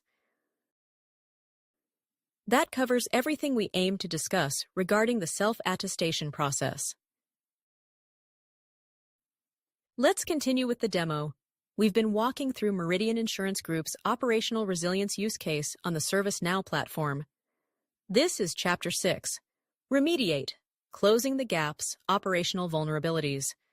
SAE-powered impact assessment, treatment decision, action tasks for parallel remediation will be discussed. Next topic, operational vulnerability. I've accessed the Operational Vulnerability Register. Each of the previous workflow shows findings on failure points, capability gaps, and recovery weaknesses documented as operational vulnerabilities. They are triaged, assigned, and resolved here. Unlike broader GRC issues, these are managed within the OpRes workspace, linked to the resilience workflow. They undergo SAE-powered assessment, treatment decisions, and remediation tasks, with feedback for the next cycle. Let's examine one of the operational vulnerabilities here and investigate it.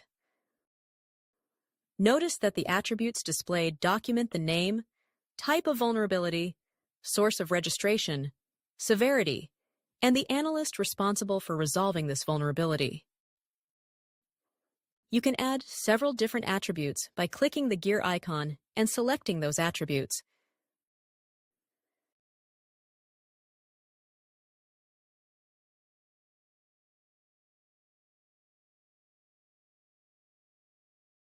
Browse the list of attributes and add them to the list. Now, let's investigate one of the operational vulnerabilities here. Navigating to the Details tab, you will find the setup of the vulnerability. Here, the name and description clearly articulate the vulnerability in straightforward terms. In this instance, the gap between infrastructure restoration and the safe resumption of transactions on Policy Core and Claims Hub represents the vulnerability recorded for Oracle RAC.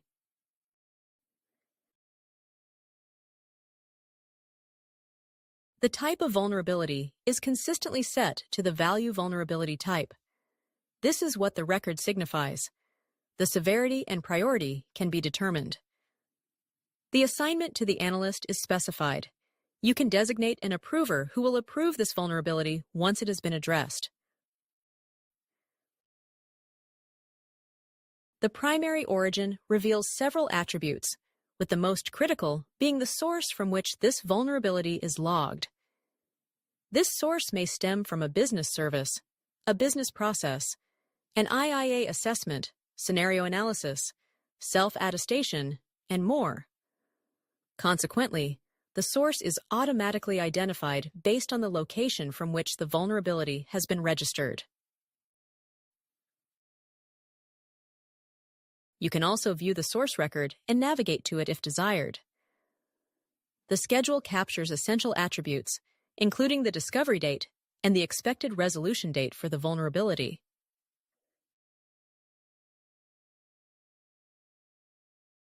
The treatment decision involves several options: accept, avoid, mitigate, or transfer, which closely resemble the choices found in the risk workflow. These are various treatment decisions that you can implement right away. The root cause is determined based on the action tasks designated to address this vulnerability. This is achieved by analyzing the results or outcomes from the action tasks performed by the analyst assigned to this vulnerability. Moving forward, let's examine the Primary Origin tab. The origin links this vulnerability to its source. It refers to a ransomware attack on the data center. Our earlier scenario analysis identified this vulnerability. This connection is essential for audit traceability. Anyone examining it can trace it back to the specific scenario. In the impacted areas, we have identified the business services, application services, and dependencies affected by this vulnerability. If you cannot find additional impacted areas in the list provided, feel free to add more as needed.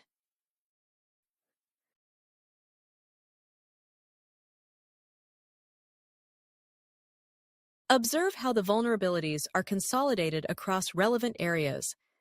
As a result of this action, the red flag counts on the homepage dashboard and 360-degree view provide a contextual summary. Proceeding with the action tasks. In this context, the action task is where mitigation truly takes place. You can create multiple tasks by clicking New and assign them simultaneously. This represents the single-thread remediation driven by operational vulnerability workflow. Different owners can be assigned to the action task.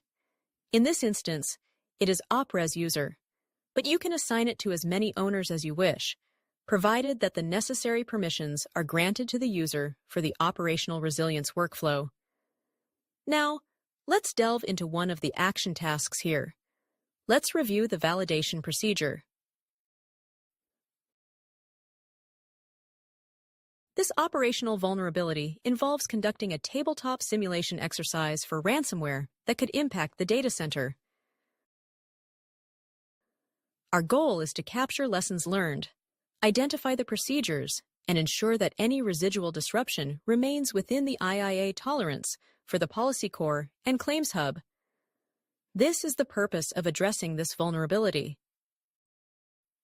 As we proceed, please note that the vulnerability type is designated as assessment. If you have created a new operational vulnerability and an assessment task, there are several other types available for selection. For example, you can choose investigation as a vulnerability action task type. The template we have chosen is the Operational Resilience Attestation template. This template is utilized to address the tasks related to this specific operational vulnerability. The attached template is demo data. The operational vulnerability workflow does not come with a pre-built template. Customers typically create their own for specific use cases.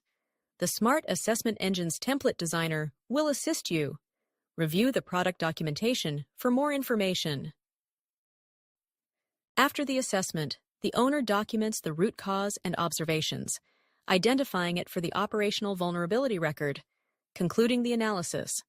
This prepares the vulnerability for treatment decision. We will not cover the questionnaire or attestation response. These topics were addressed in the IIA workflow and will be revisited during self-attestation. Our goal is to keep the operational vulnerability workflow simple. The same engine and workflow with different questions. This concludes the walkthrough. Let's continue with the demo. We have been exploring the operational resilience use case of Meridian Insurance Group on the ServiceNow platform. This is the bonus chapter for architects and developers. It illustrates how to configure data integration from the CMDB into the operational resilience application. It addresses entity types, data relationships, red flags, and assessment templates to facilitate operational resilience workflows. If you are a business viewer who has gathered what you needed from a workflow perspective, you may pause here. This content is specifically designed for architects and developers. All right, it's time for a quick tour under the hood. We will explore how the workspace connects data from the CMDB to operational resilience, how the red flags are calculated, where the SAE templates are located, and where administrators configure the settings required for the operational resilience application. With that in mind, let's return to the operational resilience application. In this application, you will find several modules within the administration section. The first module we will discuss is the entity types. There are several entity types that are available out of the box, such as business services, technology, business process, and so on and so forth. Some of these entity types are what I would call primary entity types or service-focused entity types, as we have seen within the workspace. If you navigate to the Operational Resiliency workspace, you will find that each of these services has its own entity types. Every service has multiple dependencies, including facilities, suppliers, personnel, data, and more. Additionally, these dependencies have corresponding entity types. Entity type, in a nutshell, are automations that extract records from the CMDB. This allows us to integrate the CMDB or any other data source you wish to incorporate into the operational resilience application. The key takeaway here is that as it retrieves data from the CMDB or any specified source, which is configured within the entity filters, it not only creates the entities, but also associates them with a pillar. Pillars in operational resilience serve as categorization buckets. Each entity created for operational resilience is tagged accordingly, facilitating effective reporting and tracking of the dataset. The available pillars are configured within the Pillars module. Regarding scenarios, event groups, and events, you can refer to this as the library of disruptions available for scenario analysis.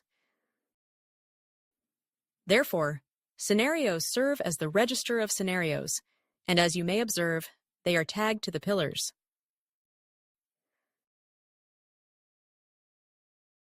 Event groups are a collection of multiple events organized together, allowing you to select them as part of a scenario analysis workflow to incorporate several events simultaneously. Events also represent the actual occurrences that the scenarios must validate. This is specifically relevant to the scenario analysis workflow. More precisely, when we examine participant roles, these roles can be assigned to scenario analysis tasks. A variety of roles are available by default, and you have the option to create any new role you desire. These roles assist in tagging a participant to a specific type of role from a systemic perspective. All of these roles are supported by the Operational Resilience user role behind the scenes. Now, let's examine the significance of the choices and the values for importance and impact tolerance. These value sets are what the SMART assessment uses to map questionnaire scores. The importance choice essentially represents the importance rating, or more accurately, the business criticality rating for a specific service or dependency. When you consider the importance and impact tolerance values, this reflects your tolerance level mapped to the importance itself. Based on the determined importance of a particular business service or dependency, the corresponding impact tolerance is retrieved from this specific table. Here, you can manage the rating scales. Additionally, you can define several other attributes, such as the impact tolerance icon, color, and the minimum and maximum values. Next, we will discuss SMART assessments. Here is the attestation template section. The attestation templates provided here include the SMART assessment template designed for the operational resilience workflow. Specifically, this pertains to operational vulnerability. However, Please note that there is no pre-existing template available. We will need to create this attestation template. Let's examine the configuration of the record view and the task page. Typically, the information you expect to see for a specific service includes the service offering, the business service, a SAE, the business process, and the application service as they relate to the service in context. This represents the operational resilience workspace configuration for a vertical page layout.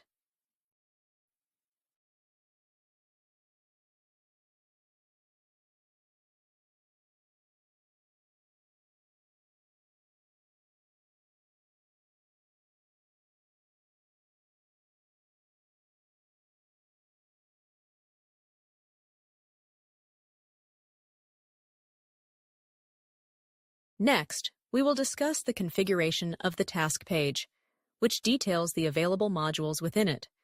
The task page is utilized by operational resilience users to execute any tasks assigned to them, such as an IIA assessment. What you see here highlights the components that make up the task page configuration.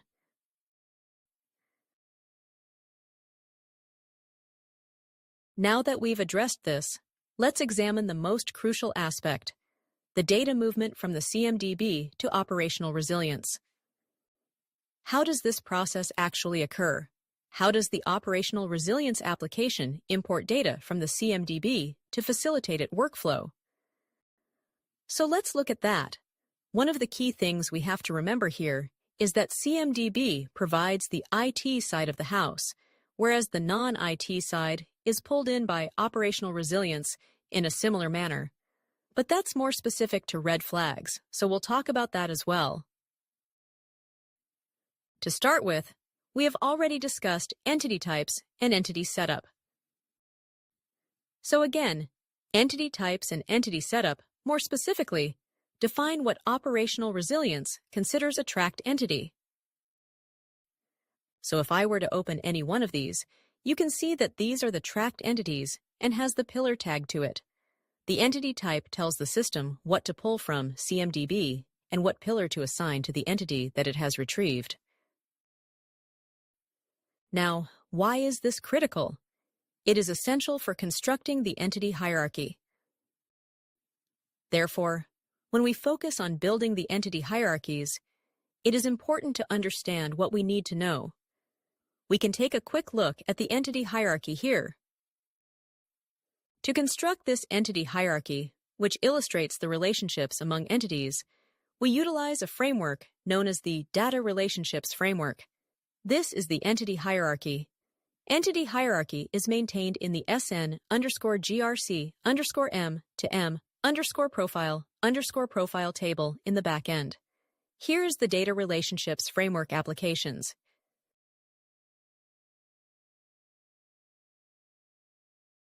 Hierarchies matter because they let you document red flags at the object and context level. That is, if you were to track red flags at the business service level, you could do that or roll up the red flags of the hierarchy.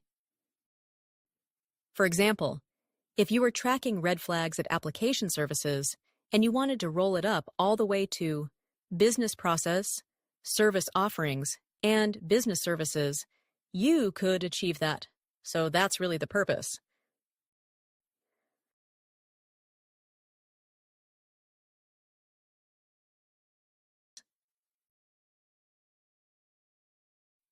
How that is achieved is through something called main node configuration. Let's talk about main node configuration real quick. There are several main node configurations available out of the box. Main node configuration is the centerpiece. We need to look at main node configurations with Source Opera's CMDB. I have created some. Let's start with Demo. There are several available out of the box, as you can see. The main node configuration here, we can take a look at some of these. Operas with CSDM header is one we could look at. Let's look at business service to dependencies, the other one as an example. All the main node configuration is helping you with is to define the relationship between a source and a target, and capture that as an entity hierarchy, if you will. So here, these are defining relationships between configuration items. Again, configuration item to configuration item, but the relationship table here is CMDB AEIUCI, so it's pulling in the relationship. Likewise, business service to service, and the relationship is defined by CMDB CC service. Now in this case, this appears to be a many-to-many relationship, whereas in this case, this might be a one-to-many relationship, and so on and so forth. So you are able to define that, and you're able to pull that information in order to construct your entity hierarchy. We'll see how that is happening to a certain extent. Let's review another example.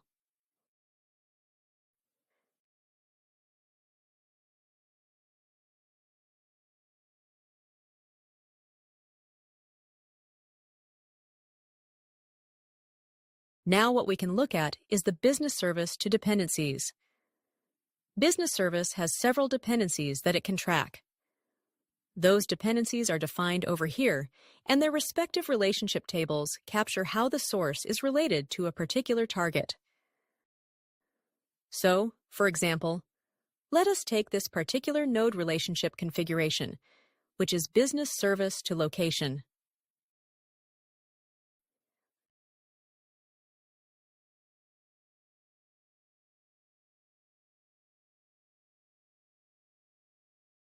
So, in this case, the source is the business service table.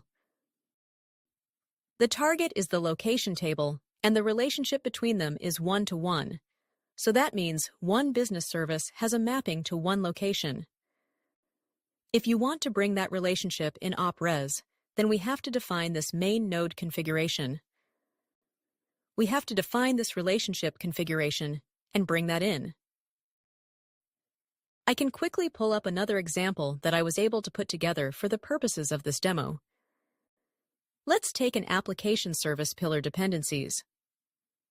In this case, we have a service to group mapping, and you can think of this as a people dependency. We have the application service, which is your service instance table. Then you have the groups table, which is your people table. The relationship here in this case happens to be many-to-many.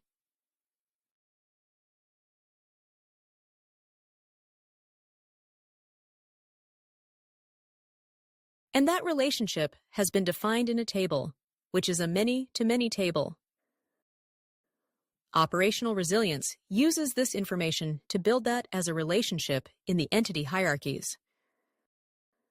How that really transpires is something that we are going to continue to discuss in the next few minutes.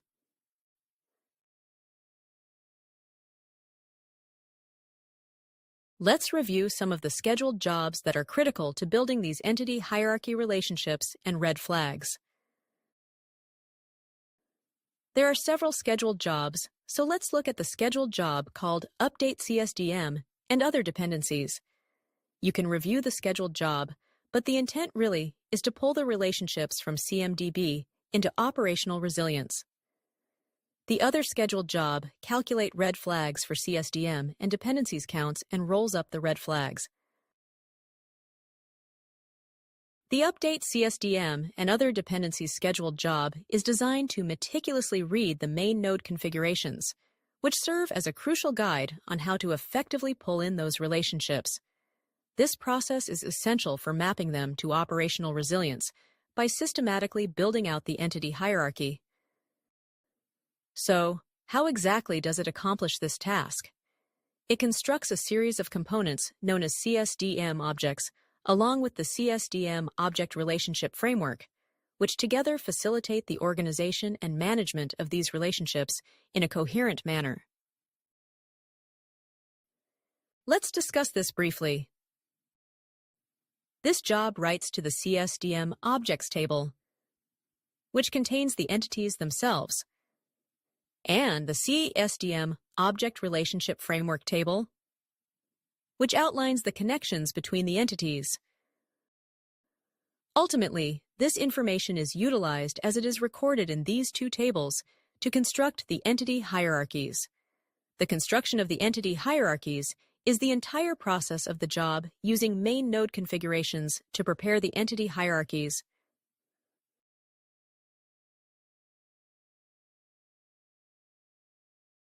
However, this is an indirect process that begins with the creation of essential information in two tables known as CSDM objects and the CSDM Object Relationship Framework. This information is then utilized to ultimately build the entity hierarchies. So, what does this actually look like? Let's take a brief look at the dataset over here.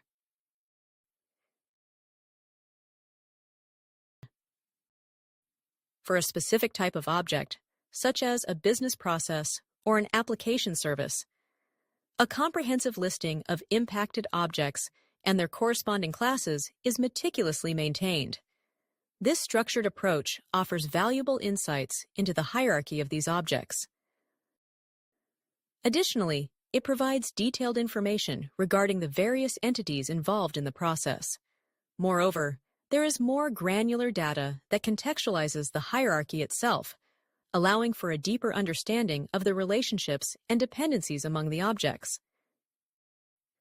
One of the most critical aspects we need to grasp and understand thoroughly is the identification of red flags, which serve as warning signs that something may be amiss.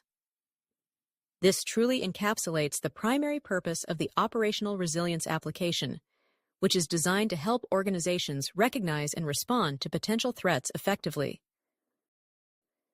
The concept of red flags is fundamentally tied to our capacity to collect and synthesize information from a diverse array of sources.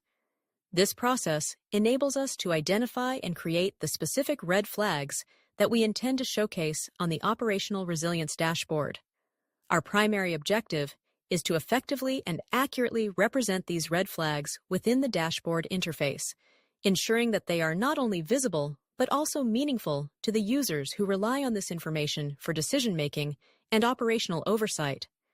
By doing so, we aim to enhance the overall functionality and utility of the dashboard, making it a vital tool for monitoring and improving operational resilience. The red flags concerning issues, failed controls, risks, and similar elements are identified by aggregating information from their respective sources and building upon it. These reports and charts are invaluable for the Operational Resilience Manager. Let's take a moment to examine this specific table. We will configure this table, review the schema map, and take a brief look at the schema map over here. This is the Object Relationship Framework table. Note that several tables extend from the Object Relationship Framework table: the Service Incident table, services with high risk, a service with change request, issues, operational vulnerabilities, failed controls, outages, and more.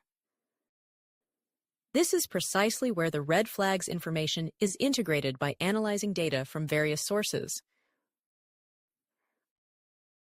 What are these sources? They include your IRM application, ITSM application, third-party risk management, change management, and more. Operational Resilience is aware of these sources because they monitor the services and their dependencies. This is what is being tracked. In this example, we see that there are multiple suppliers or individuals, along with our facilities, that serve as dependencies for this specific business service. This information is recorded within the platform. The system is aware of this based on the main node configurations we just reviewed.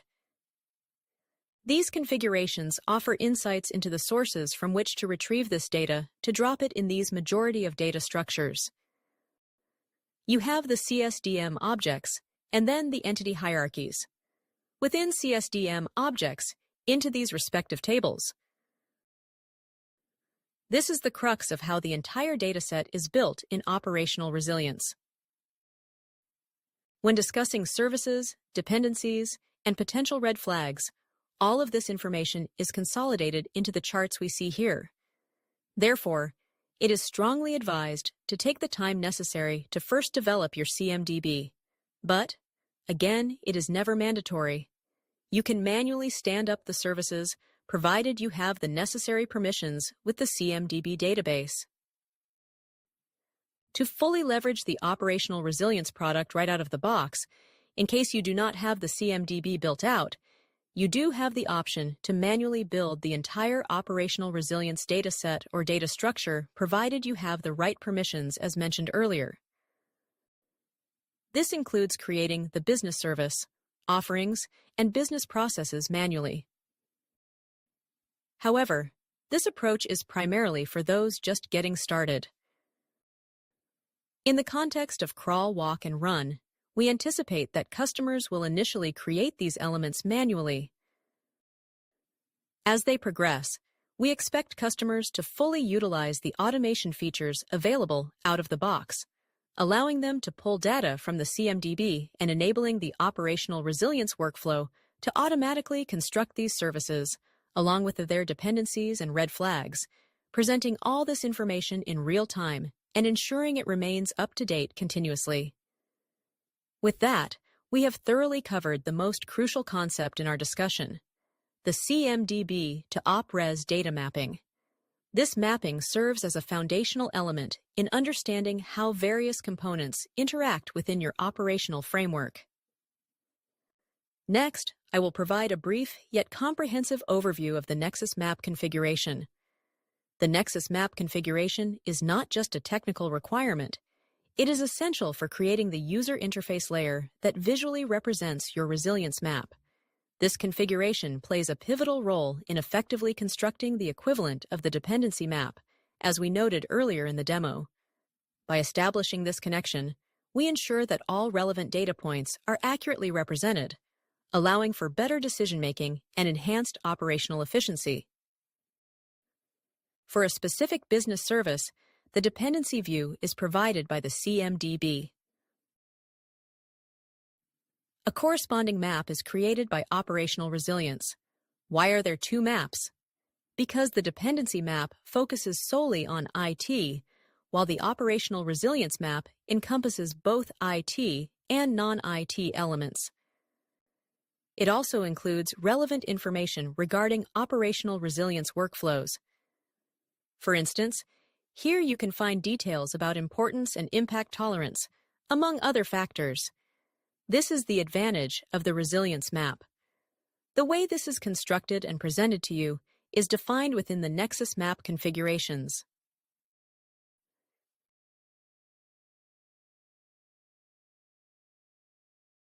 And then, last but certainly not least, we will take a closer look at the Smart Assessment feature.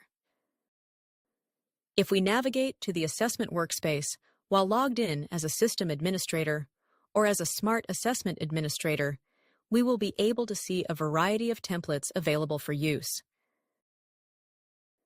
Among these templates, the ones that are particularly noteworthy include the Impact Tolerance Assessment, the Importance Assessment, and the Combined Importance and Impact Tolerance Assessment. Additionally, you have the option to filter these templates specifically by application operational resilience, which can help streamline your assessment process. These templates play a crucial role in the IIA, Impact and Importance Assessment process. They are instrumental in driving the importance and impact tolerance assessment, ensuring that we have a comprehensive understanding of both factors. Furthermore, these templates are designed to calculate the importance rating, as well as the 4 distinct impact tolerance dimensions that we previously reviewed in our discussions. Next, the Self-Attestation assessment generates a signed PDF by incorporating the necessary content for the PDF output. This content is sourced from IIIA and scenario analysis conducted by the owner overseeing the self-attestation process. Next is the Operational Vulnerability Assessment template. As I have mentioned several times in this recording, there is no pre-made version available. This template is tailored specifically for your use case. We expect customers to develop this template and utilize it for operational vulnerability action tasks. All of this is monitored within the assessment workspace.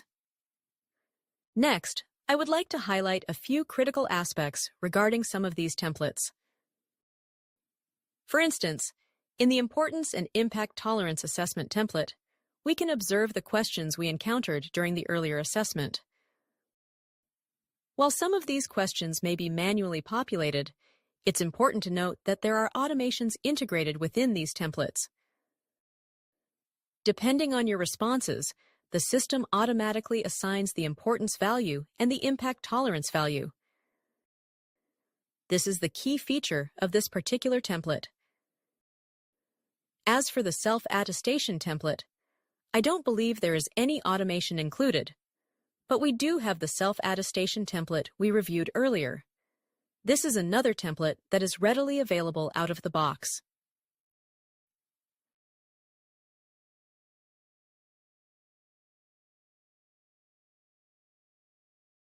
That wraps up our final chapter in the demo. We hope this walkthrough has given architects and developers a solid foundation for configuring operational resilience for their customers, and the confidence to bring these capabilities to life. Thank you for spending this time with us, and happy building. We can't wait to see operational resilience come to life for your customers. 6 takeaways on screen. Your reference for revisiting offline. 3 are especially worth holding on to. First, the what versus how mental model. Capabilities are the what. SAE is the how. Hold that and the architecture clicks into place. Second, the OpRes versus BCM distinction.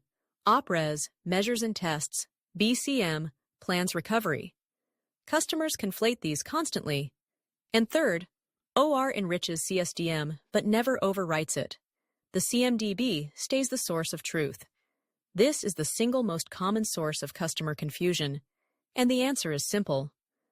The other 3, cycle thinking, II as the scoring foundation, and breach detection as the critical intersection, are on the slide. Review at your own pace. 10 FAQs across 4 sections, pulled from product documentation, enablement, and field experience. 3 questions come up almost every single time you present operational resilience. Does OpRes require BCM? No, but it's complementary. Does OpRes write back to CMD? No, it lives in its own tables. What are the 4 tolerance dimensions?